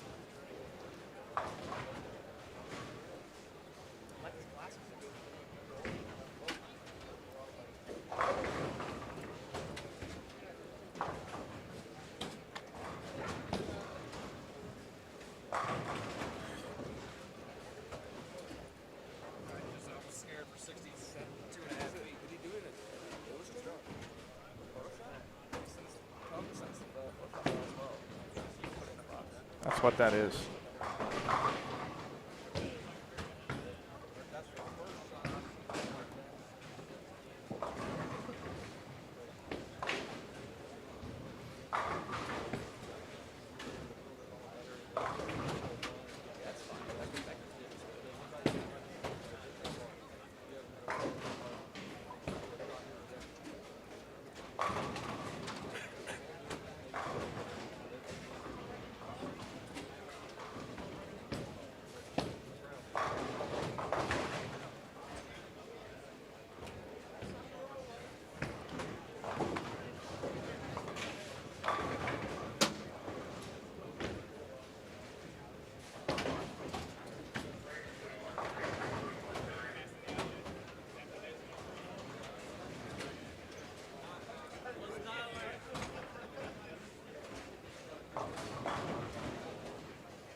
We were 55 subs away from 9,500 subs.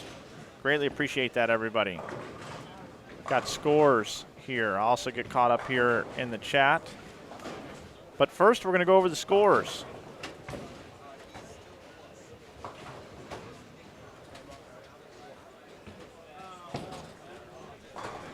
Our leader is Matt Gasson. You saw him just bowl 255 right here on our live stream pair. He's at 944. That's 144 over. Quite a bit behind Matt is Aaron Hayes, who happens to be on your screen right now on lane 25. Aaron Hayes bowled 878 for the first 4 games. Ronnie Sparks, who actually is on our other pair that you've been watching on 29 and 30. Ronnie Sparks is third at 865. Mike Fagan is fourth at 855. Jeff Fair is fifth at 846. Matt Sanders is sixth at 838. Tommy Jones is seventh at 829. Darren Chaffin is at eighth at 823, tied with Troy White.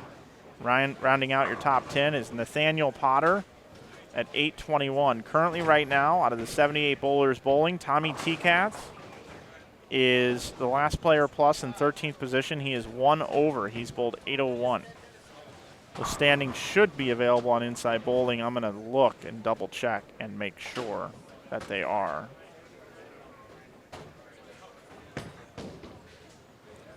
And yes, after game 4 is now up on Inside Bowling, you can see the scores.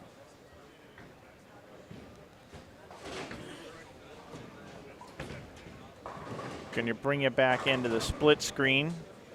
I've been watching Tony Lambert on the right side of your left screen, so to speak. He's won the tournament 3 times. Struggling a little bit here, this game. Let's see what we got here. Lance Key says, Mike, I'm on laptop speakers and you are plenty loud. Hey, Zeke, what's the best ball you love rolling? Yeah, we covered that earlier. I run a tournament every weekend in Cincinnati and put it on Facebook Live every Sunday night. We get roughly 2,000 views a week currently for our sweeper. How do I make this a YouTube live event as well? Todd, that's a good question. I would probably say that you should just have a YouTube channel and go live on the channel from your phone if that's how you're doing it. If not, I use Wirecast. It's a software program made by Telestream. You could look into Wirecast and see how you could set that up and do that as well.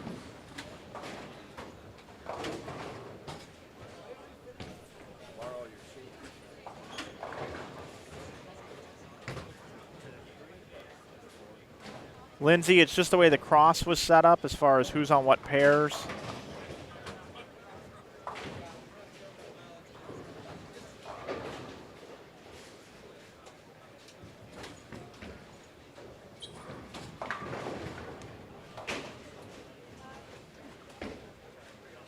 MEM, we can't go over to 23 and 4. Everything's all set up for these pairs of lanes. Hopefully your person will make the cut. Maybe we'll have them later tonight. Farrow and George Gohagan III are not bowling today that I know of. Yep, Wirecast, Dawn. Wirecast. It's made by Telestream. Look it up.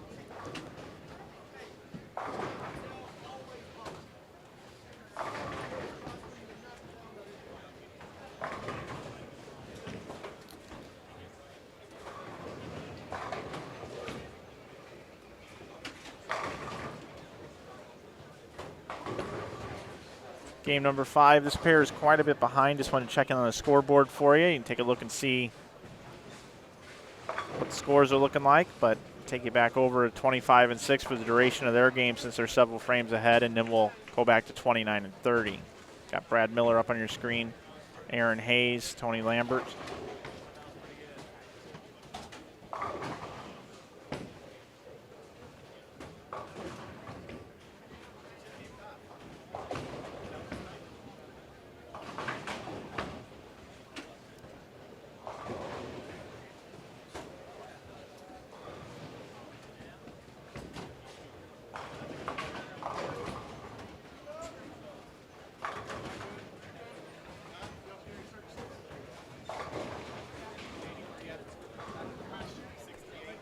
I didn't speak to you yesterday. I was heading out. How you doing, brother?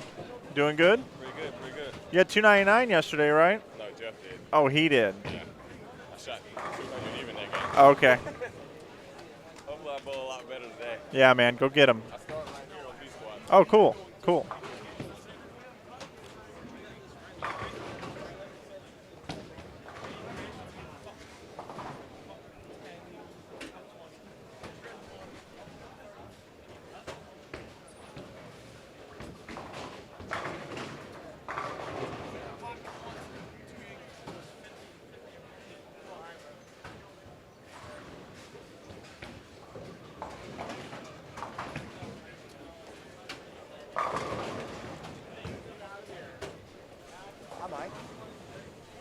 Hello, Mr. Lambert.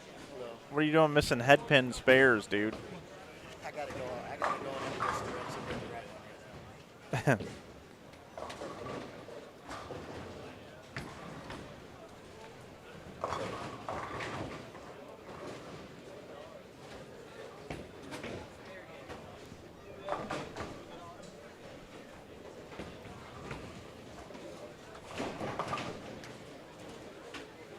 I'm going to bring in Corey back. If you were listening last night, What's Corey, going on? Corey was on the broadcast last night. Back Yes, sir. with me. What time do you fly out today?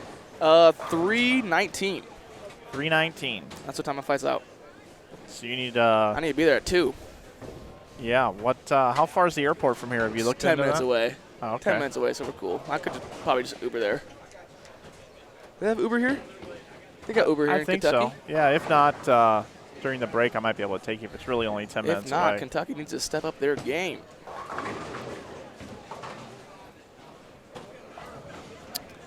Got one game to go after this, and then we'll be back with B Squad.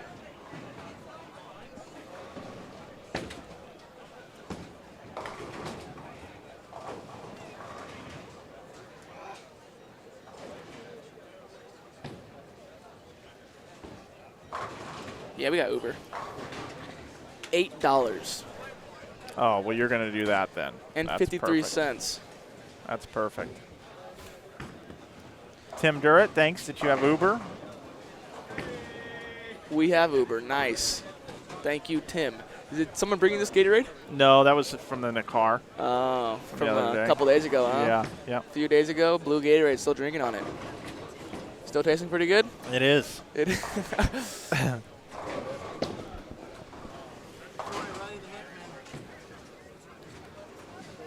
Also, Uber Eats. Oh, man.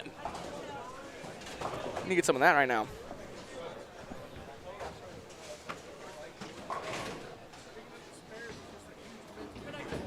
So Aaron Hayes is in second place. The best he can bowl, he's bowler B. It's 189. He bowled games of 198, 224, 258, and 198 so far today. It's pretty cool seeing Matt Gasson. Yeah, you know leading. Matt. Yeah, I know Matt. I don't know many bowlers, but I do know Matt. Those of you that weren't with the broadcast yesterday, Corey, who's in the booth with me, he works with me at Inside Bowling. We're a full-service digital marketing company with bowling clients and a couple clients outside of bowling as well. And we've been benefited with the opportunity to have Corey come on board and join us. His expertise is video, producing commercials and review videos and stuff like that. So we're happy to have Corey on board. We had meetings all week in Hopkinsville this week. We shot a couple of videos, and he's flying out today, and I wanted him to see the live streaming setup. So he's getting a chance to check it out. It's been great. It's good to be here.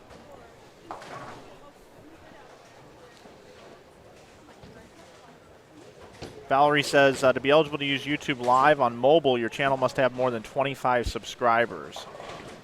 That's pretty easy to do. You just get 25 people you know and say, subscribe to my channel so I can start going live. And look at Brad Miller with that 5.7. Upload 2 videos, you get 25 subscribers. Let's look at the replay. Let's do the Brad Miller 5.7 replay. Look at this. Here he is. He loves it. Hook, hook, hook, hook. All right. Look at him. I got it. He says, I got it. That was for a double. Now he's going to go make a ball change.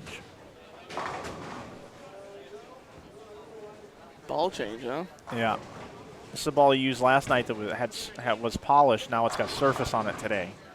He's changed the surface to today. So what are the lanes? Is it kind of similar as it was yesterday, or? No. Last night was a house shot. This is 47 feet in length, extremely oily, very difficult.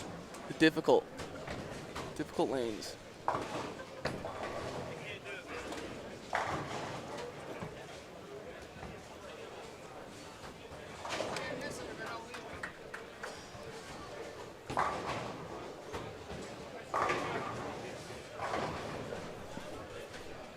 Now here's Aaron Hayes. He's in second right now. Still bailout 189. First one.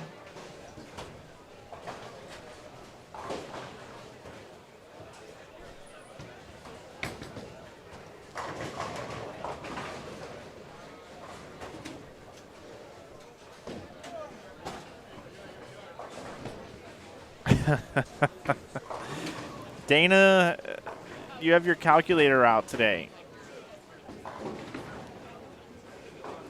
Dana says, I find it hard to believe that only 26.6% of the people watching right now like this broadcast. Encouraging people to hit the like button down below. Thank you very, very much. I hope that everybody has also subscribed to our YouTube channel. We're 55 away from 9,500, and we're closing in on that 10,000 mark. 10,000. That's where we want to be. Seth, Brad is now a free agent with throwing equipment. Hey, Brad. Brad Miller. Can you come back here for a second? Aaron's going to shoot 178. Have a seat for 1 second if you don't mind. You know the drill over here. That's your... All right, Brad. How's it going, man? How am I doing, man? Did you watch that game? Yeah, so I've got one highlight I want to show. Oh, no. And I want you to commentate on your own highlight, all right? You know what shot this is. Tell me... Now, it's going to be right at point of release, so it's going to go quick. Tell me what's going on here. I just missed it, man. I missed it. You missed it? I'm trying to like yank it left. And you know when you yank it left because it's like over your left toe, and that one was not. Here you go. One more time. Here it comes. Well, the only reason it struck was because I waved it on. That's why you do that. That is why you do that. Anyway, things are going okay, right? I mean, dude, I'm having a good time. I'm relaxed. You just got to make it in the top 50. Yeah, dude. 78 bowlers on the squad, make it in the top 50. We have a sweat, though, because I'm rooming with Cunningham. Okay. And he's not doing very good. And if he doesn't make the cut, I'm going to deal with a grumpy Cunningham the rest of the afternoon. So we need some love here. That's true. Where's he at? 170, 170, 170, 170. He's 11 pins out after 4 games of the top 50. He needs 190, 190. Yeah. Oh yeah. And he's in soft. Okay. We can do that. He can do that. Yeah. No, I didn't know Fagan was gonna bowl. Isn't it cool? Yeah. He has an actual job now. I know. A 9 to 5. It's like, wow, a bowler has an actual job. Yeah, he's just out here. This is like a free roll. I mean, you want to talk about a relaxed arm swing. Oh, yeah. He doesn't need this money right now because he has a job. He's probably enjoying it much more than he used to. But he's still wearing his PBA League He is. Geico NYCC Kingpins jersey. Oh my gosh. I mean, he's not mailing it ready. in. He's ready. He's not showing up in a T-shirt and Uh-uh. some jeans. He's got his compression sleeve on. Yep. He's got all his sponsors, his website. His Yep. hair looks good. Oh, it's funny. Sporting the khakis. Yeah, dude. You'll see him on the left side of your screen here. He's on lane 28 shooting a 3-pin. I'm sure you're going to see plenty of Mike Fagan throughout the rest of the weekend. So his pairs didn't quite catch a TV pair. You got on twice, Brad. I know, You were it's game great. one and 5. It was by design. Yeah.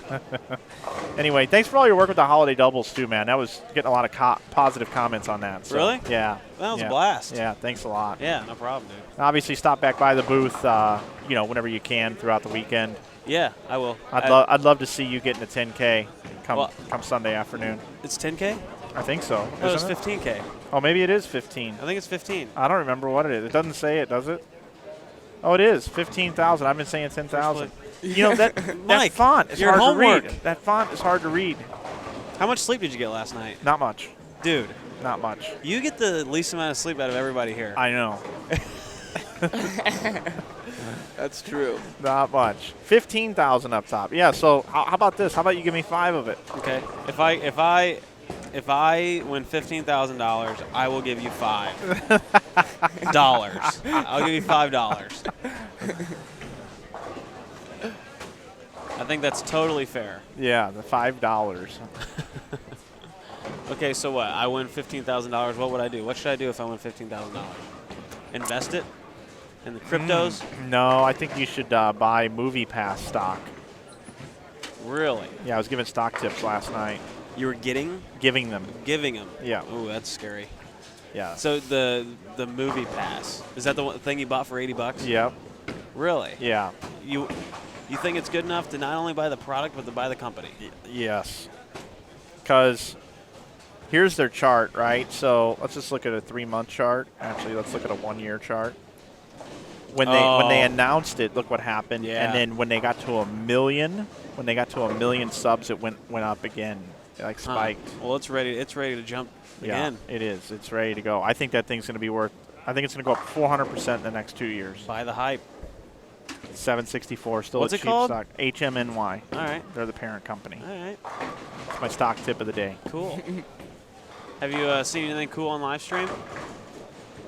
Some guy here. We got a clip here. This guy going up here just shredding racks. This clip here. That's the coolest thing. That's okay. Maybe I deserved one. I threw 6 bowling balls for that 190. Wow. Yeah, there are a lot of people in here that think it's weird that you're not throwing motive only. Yeah. A lot of people have noticed. It's weird for me as well. Seth Jorgensen wants to know, what have you been using? Well, I threw a No Rules Exist to begin with, and then a High Road Nano, and then an Intense, and then a Black Paradox, and then a Hammer Diesel. Wow. I tried something else in there too. A lock. Yeah, man. It's fun. It's nice having all these different balls, huh? It is. Kind of gives you a really good idea of what products the company make and the shapes they make and how to put together an arsenal, and it's neat.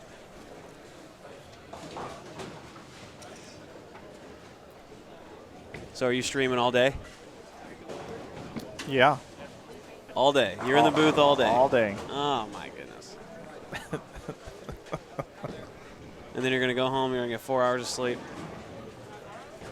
Yeah, this will get done around 12:30 tonight. We got that shot by Tommy right there. That was a good one. No, we don't. What? Well, it's because everything's out of sync. We're on game 5 of 6 over here. And then when this pair is done, I'll go over to Tommy's pair where we start game 6.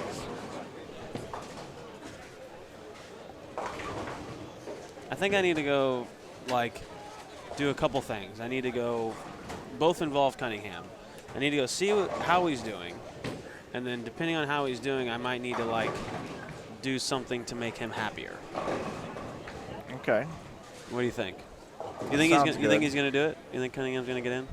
Yeah, of course I do. All right. He's going to go 190, 190, right? You can be honest, Mike. Huh? You can be honest. I think he's going to go 190, If 190. you say he's not gonna get in, I'm just gonna go over there and tell him that you said he's not gonna get in. Oh, Storm B28 says Movie Pass will have major cash flow issues in less than 2 years. Ooh. Storm B. Man, he's dropping the knowledge. He is. Storm B, join me in about a year on my broadcast when we go. We'll check the chart. Awesome. Kim says make him happy, Brad. But I mean, that's kind of true, though, right? Like, they're selling a product for extremely cheap. Here's the deal. The human race doesn't change. People buy these things And then forget about them. I know. I don't want to buy the popcorn. Wait, am I up? I'm up. I gotta go, guys. See you ya. later.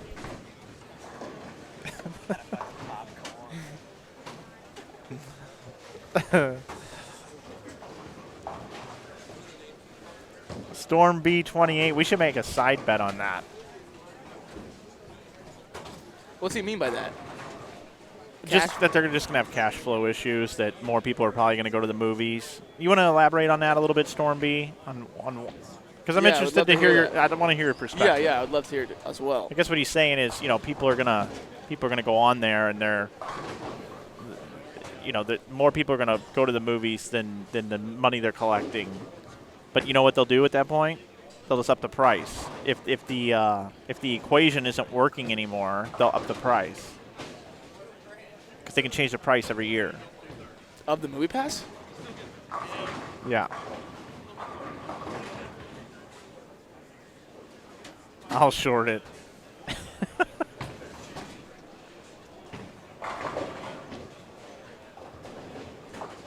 Storm B, can you give me an example of another company that's had a model like that where they've had a cash flow issue that I can research and I can start to make a case for what you're talking about? Or can you expand upon your idea? Tommy Jones saying what's up?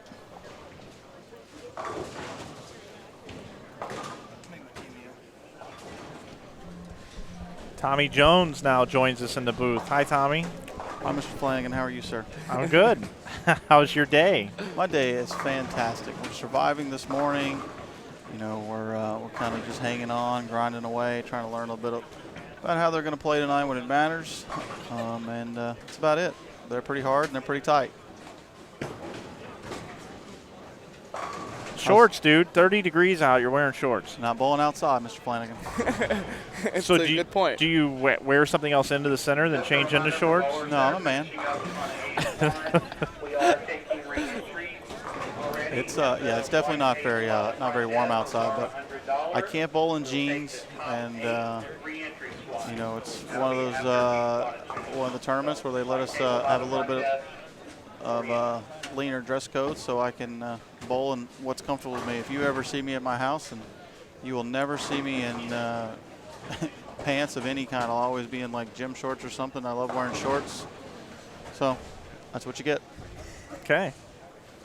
How's Rook doing over there? He's good. He got to sleep in today. Yeah, I didn't see him until like the fourth game. Yeah, you got to hear the fourth game. Wasn't my fault, really. Oh, it's never his fault. No. No. I can't believe. I'm telling the truth here. I was running later today for this event than I've ever ran for an event. I didn't have time for him to pack up everything. I said, I got to go. I'll get you a ride over here. You get to sleep in. That's crazy because you're always pretty prompt. I am. But I'm getting a little bit older, and these 4 or 5 hours of sleep a night after working an entire week in Hopkinsville and all that stuff that was going on. You called that work? I was there with you for some of it. Too much. All right. Well, I'm going to go and see if I can't figure out how to bowl 200 this game and give you guys something to talk about. Oh, yeah, we're going to have you on here. Are you going to? Oh, okay. Soon You need to be on camera. As soon as Ronnie Sparks finishes this last ball. All right. Well, you enjoy. Hopefully, Ronnie strikes here for 194. Tommy coming by the booth. I got to tell you, that is actually one of my favorite things about live streaming. For whatever reason, we've set up a system here to where some of the best players in the field come by and spend time with us in the booth. I hear Tommy Jones from the booth, now on the lane. Yep, right here on the lane. Now, speaking of great guests, Dave Wadka has now entered the building. Thanks for picking up Corey. No problem. Yeah, Good morning, thank you, gentlemen. How's it going in here today? It's good. It's good. We haven't missed a ball today, so that's good. That's a good shot. That's a good thing. Tommy with the strike. He got it. He shot us with the fake gun. Lance Key, Mike, did you get out of Hopkinsville before the ice storm? Yes, we did. We left a day early, actually.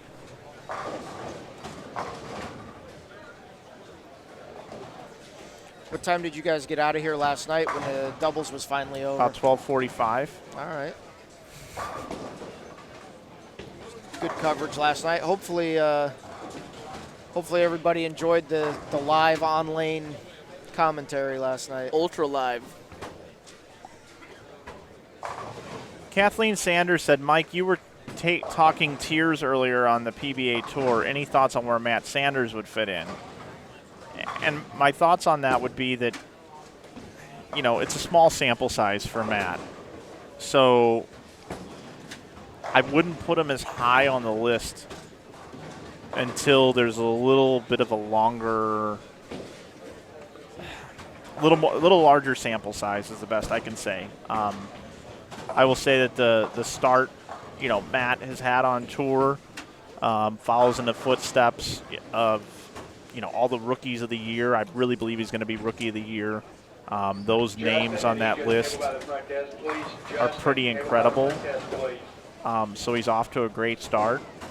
If you had to put him in a tier now, without getting too crazy, I would say there's probably about 7 tiers on the PBA Tour.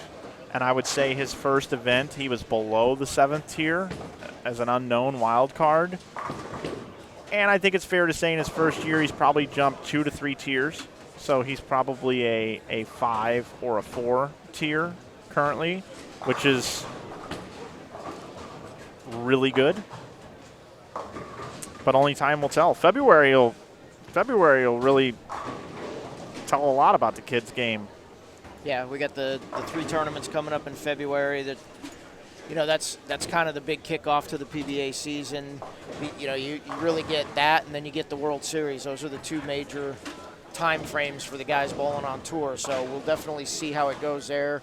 I know, you know, I interviewed Matt last night while we were doing the doubles, and he was a little disappointed in how his start to the year went last year with the 3 February tournaments. So I know he's excited to get back in there and try to have a much better February. Yes, Brad Painter. Netflix has gone up over 8,000 since its inception. Probably a bad example to use if you're going to fight me on my stock tip. Absolutely right.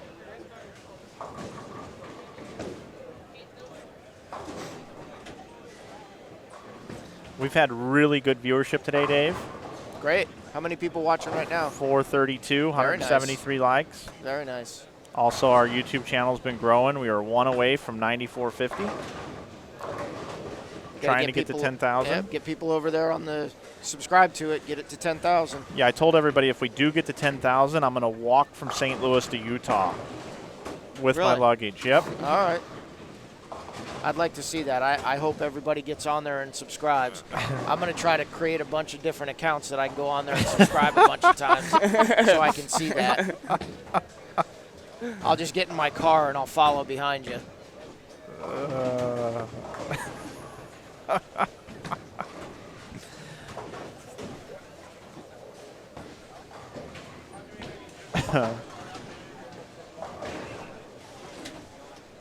Had some not so great scores this morning, I see. Yeah, low scores. The lanes look rather tight. They are. You get it going a little bit too left or right, and you're too deep. See you later.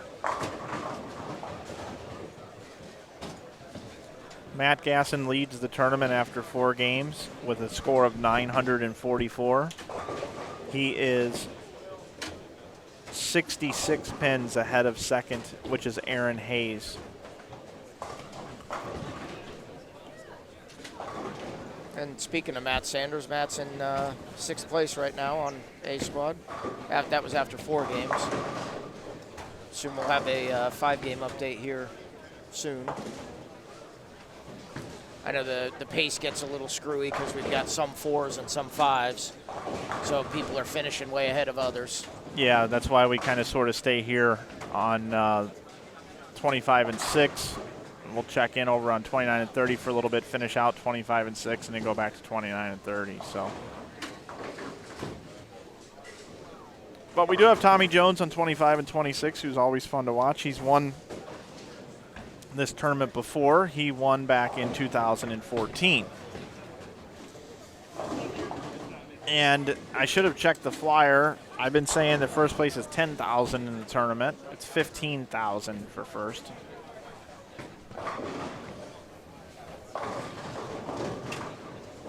Lance Key wants to know, I don't know if this guy's actually bowling. I don't know of a Wadka in the field.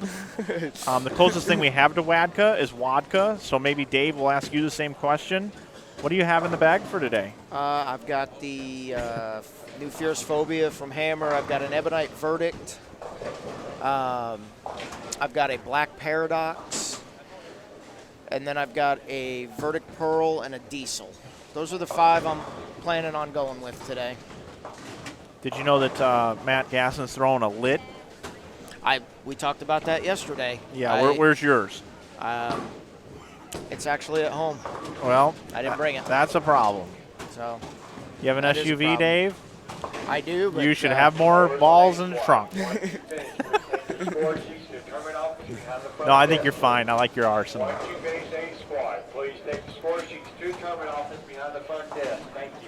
I'll let you take Scott's question. Did you look down the list to see if there was a Wadka bowling? I did. I've not seen a Wadka. I did a Control F looking for it, and it wasn't on there. All right. Scott Merritt has a question. I'll let you field. Scott, yes, to answer your question, absolutely we do. The front of the lane will break down. It actually makes the lanes harder because your ball does hook in the front of the lane, but it still never hooks down the lane. So, yeah, with all the surface, you definitely see some transition. We'll be curious to see how they get here on B squad coming up, and then the people that make the cutoff B going back to the fresh for tonight. So, yeah, definitely plenty of breakdown in the heads. EP.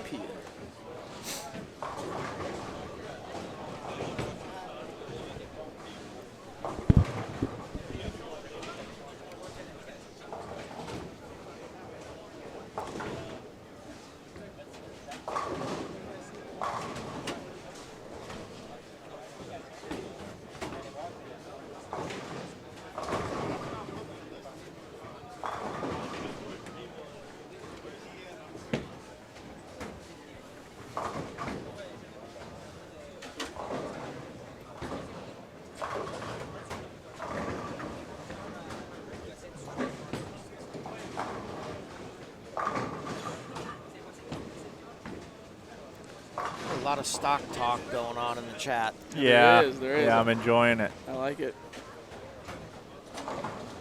Get a look there on lane 25 from Zach Filing, graduate of Pikeville University. Looking to start bowling a few more tournaments down here in the Kentucky area.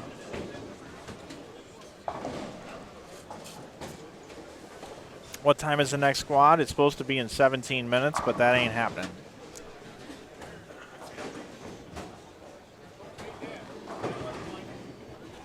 Yeah, I'm guessing more like 115, 130 maybe. Thomas Jones. We have a question. What is he using? That does look like a spoiler. Or it actually could be a Emerald Kinetic from track with a lot of surface on it. I'll try to get a better look at it and let you know.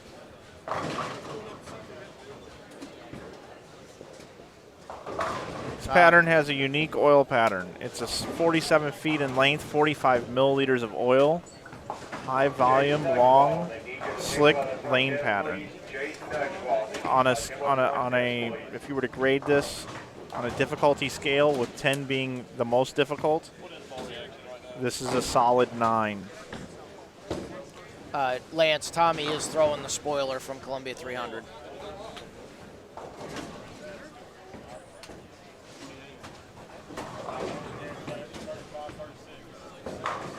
Bring you in split screen for a minute. We'll have Scott Labby on the left side of your screen and Cameron Doyle on the right side of your screen. Cameron Doyle, it is his birthday today. Happy birthday to Cameron Doyle. How old is Cam today? Somebody asked that in the chat earlier, and I did not look it up.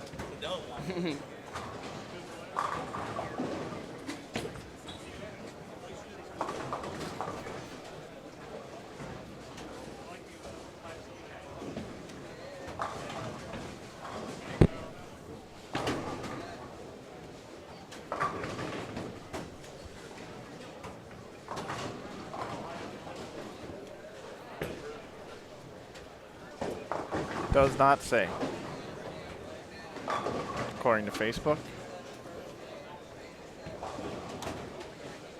He keeps that information off of there for the stalkers like you. Yeah. That's exactly right.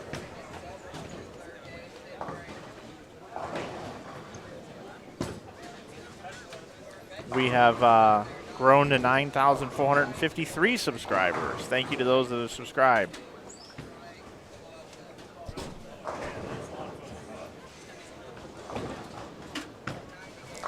Lance answered the question for us in the chat. Cam is 20 years old today.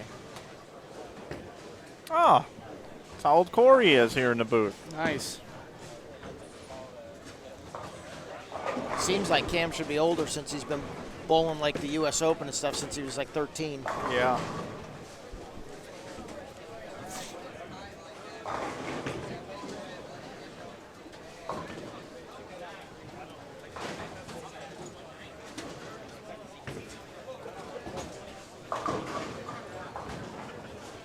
Cool to see Fagan here. Yeah, it's kind of. I know he's been bowling a little bit more out on the West Coast, so maybe he's getting ready to come out of retirement. Yeah, I don't know. I know he's got that full-time job. I think he's just picking spots here and there and decided to come bowl this one.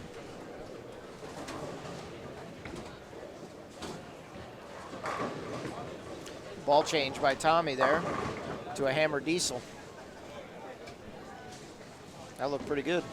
Just remember, A squad. Once you get done, make the score sheets determined office behind the front desk, please. The score sheets determined office behind the front desk.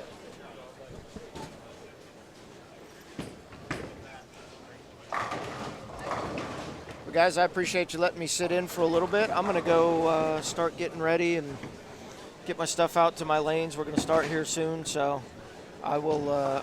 I am sure I will come and sit in while I'm bowling. Yep, well, I appreciate that, so, Dave. I'll be down. I'm starting down on the low end, so I'll be down here around game 3 or 4. Great. So thanks again, guys. I'll talk to you guys in a little bit. Thanks. It's Dave Wadka from Ebonite International joining us in the booth. Sponsor of the tournament.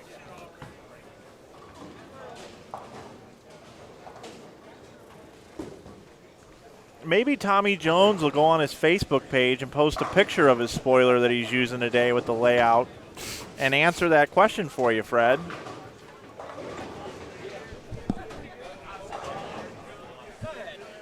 I'll get in there. Actually, you know what? I'll even grab it, bring it to you after the next shot. You can just show it on camera. Okay. All right, we can do that. Is that better? Yeah, that's fine.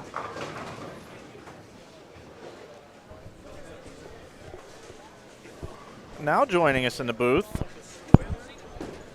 no one. The absentee bowler, known as Absentee. Mike Wolf, but he's here bowling. What do we owe the honor to? I don't live very far from here. So this is Tommy's spoiler. Why are we showing this? Because we had a question in the chat about how it was laid out. So here it is. I don't see a balance hole. Tom doesn't use a lot of balance holes. Now, what would you call this layout, Mike?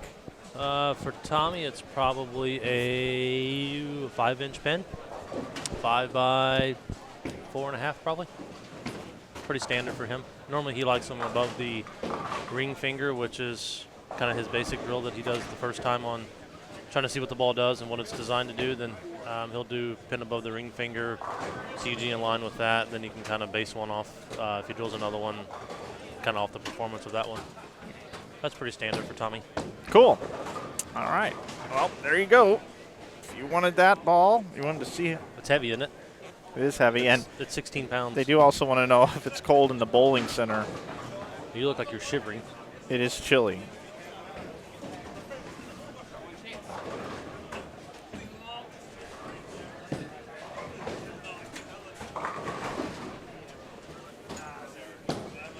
Nice to see my doubles partners bowling better on the Bradley pattern than he did on the league pattern last night. Aaron Hayes, thank you. Yeah, he Good. is. Good bowling to Aaron today.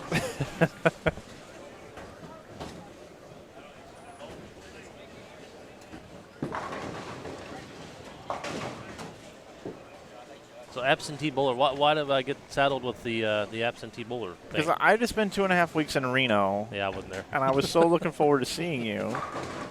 Yeah, I wasn't there. And you had won the year before, so I'm like, that's one more raffle ticket in the hat. We got a chance to win for me to be able to create some cool video content. Oh, yeah?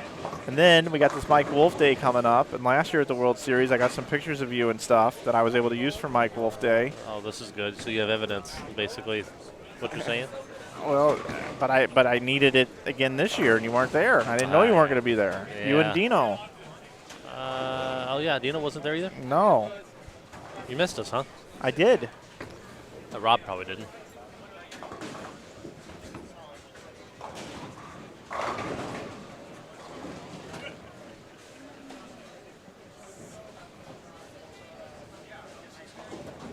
Now we should put make Tommy work. Watch this. Now they want to see the layout on the diesel. Now, go get it. Dude, fix your ball. That thing feels terrible. Fix your ball. It feels terrible. Your grips aren't even. Your ring thing is coming out.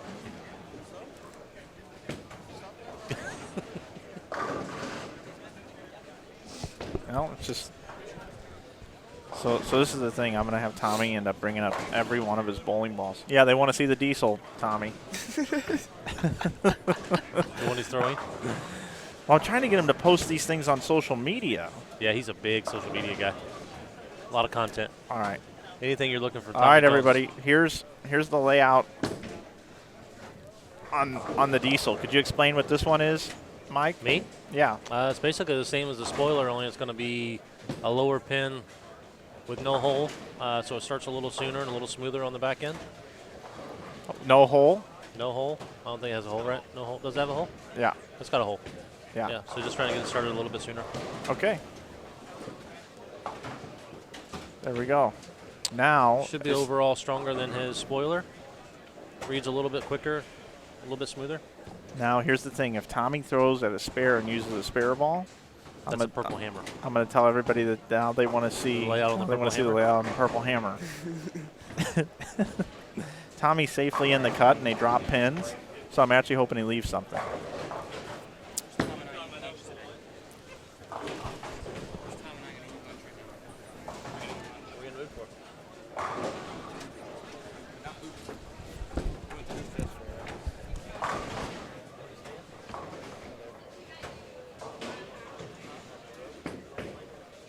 Finishing up the block, game 6 of 6. We'll probably have about a 25-minute break. I am going to break the stream and then restart a new stream for the B squad.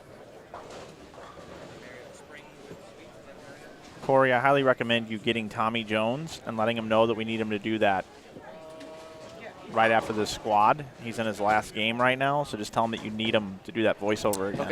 Okay. Where should we do it at? I don't know the answer to that yet. I just know you need to wrangle him up. We'll probably find some quiet room somewhere in Where's here. Where's the mics at? They're over there on that table where we put them yesterday. Okay. My DSLR is in my bag. So if you want to start getting all that set up, now might be a good time to do so.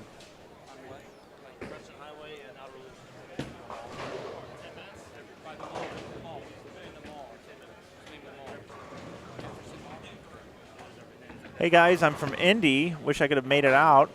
Just had kidney stone surgery. Yikes. Sorry to hear that. Want to say hi to Mike Wolf and good luck today. Definitely let him know he's up here chit-chatting. All right, here we go. Here's Tommy, and oh, that was nice. Nice. Maybe I'll just get Tommy right now to see if I can get him on another one. See if I can't get him here. Tell him we need to see a spare ball.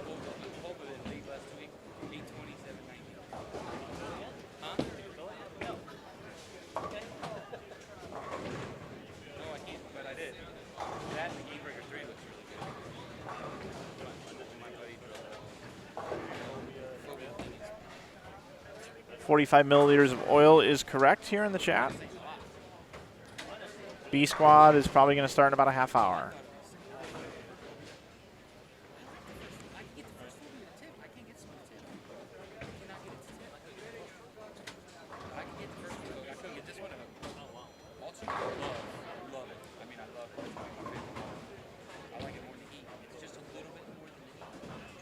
All right, we're still missing some bowlers from B squad to check in. Brandon Novak, Mike Sturgill, Marcus McLean, John Sweetie, Drew Kingley, Zach Garcia, Marty Stanley, Frank Snodgrass, Marcus Flowers, Chris Rogers, Don Hyatt, Mitch Beasley, Brandon Hyatt, Zach Doty. The H2 looks good. Maybe they changed something when they released it. You are needed at the front desk immediately. We have people waiting to fill these spots. If you are not here, please check in immediately at the front desk. I didn't even know there was. I didn't know. I know. Those who are still wondering, there is food in the bar for the bowlers. Lunch in the bar for the bowlers. Like, do you have to put a weight hole in it to make it symmetrical? Sorry. It says no weight holes, but I don't know. Some people's access and stuff, I don't know how you're not going to have a weight hole somewhere. I swear you're not going to need one. To make it symmetrical.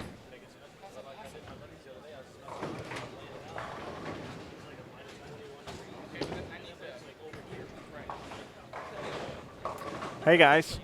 Can you send me that clip? Brad Sorello, will you please come to the front? Brad, to the front. Yeah. Doherty says yes. That bitch is good too.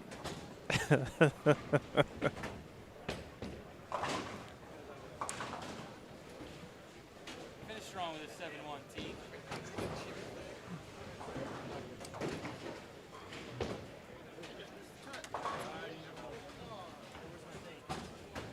You're I'm right back. there. Yep. Welcome back. Thanks. Go. Just like I had. I saw a question in there about Tommy. Dominic, yes, he has a Verdict Pearl in his bag. Hey Tommy, they want to see the spare ball you should have used to throw at it.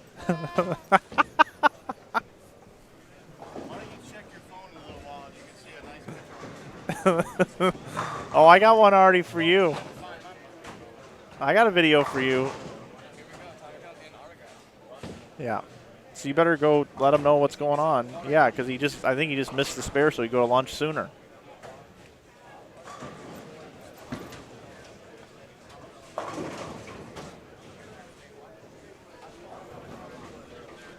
We've got some other things going on here. What? What do you have going on? We had a video shoot. We need him to do a voiceover because our memory card didn't work properly. And Tommy doesn't know it yet. That doesn't make him happy. It's just one liner. It's just one line. Little respect here. That's all he has to say. Street credit. Little respect here. Someone was asking why he had a name shirt on today, and I was thinking he doesn't want people to forget him. Because this kid is synonymous with never wearing his name shirt to lunch. Right. I mean, as soon as he's done bowling, the name shirt's off. He wore it to lunch a couple years ago when he wasn't really bowling very good. I said, hey, man, you take your name shirt off. We're not going to forget about you yet. And he's bowling the Bradley with a name shirt. That's pretty good.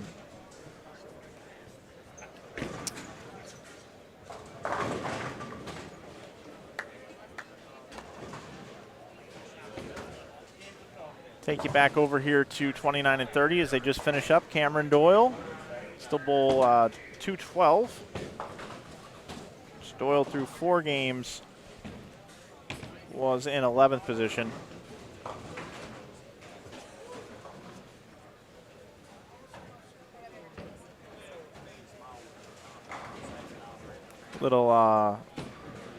Little housekeeping here in the chat. If you want to find the standings, go to InsideBowling.com, click on the live streaming link. It'll take you to a new page. Down at the bottom of that page is where all the standings are located. Mike Wolf here in the booth. Here you go. There's the standings. That's where you find the standings. And cut.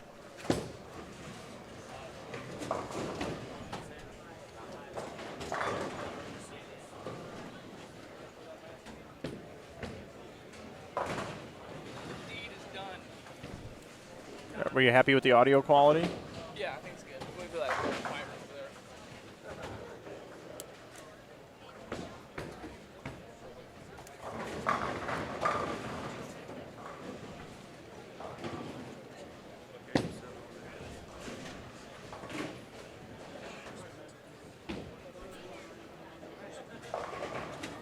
Storm B28. I'll try to get Matt Gasson to join me in the booth at some point to discuss that.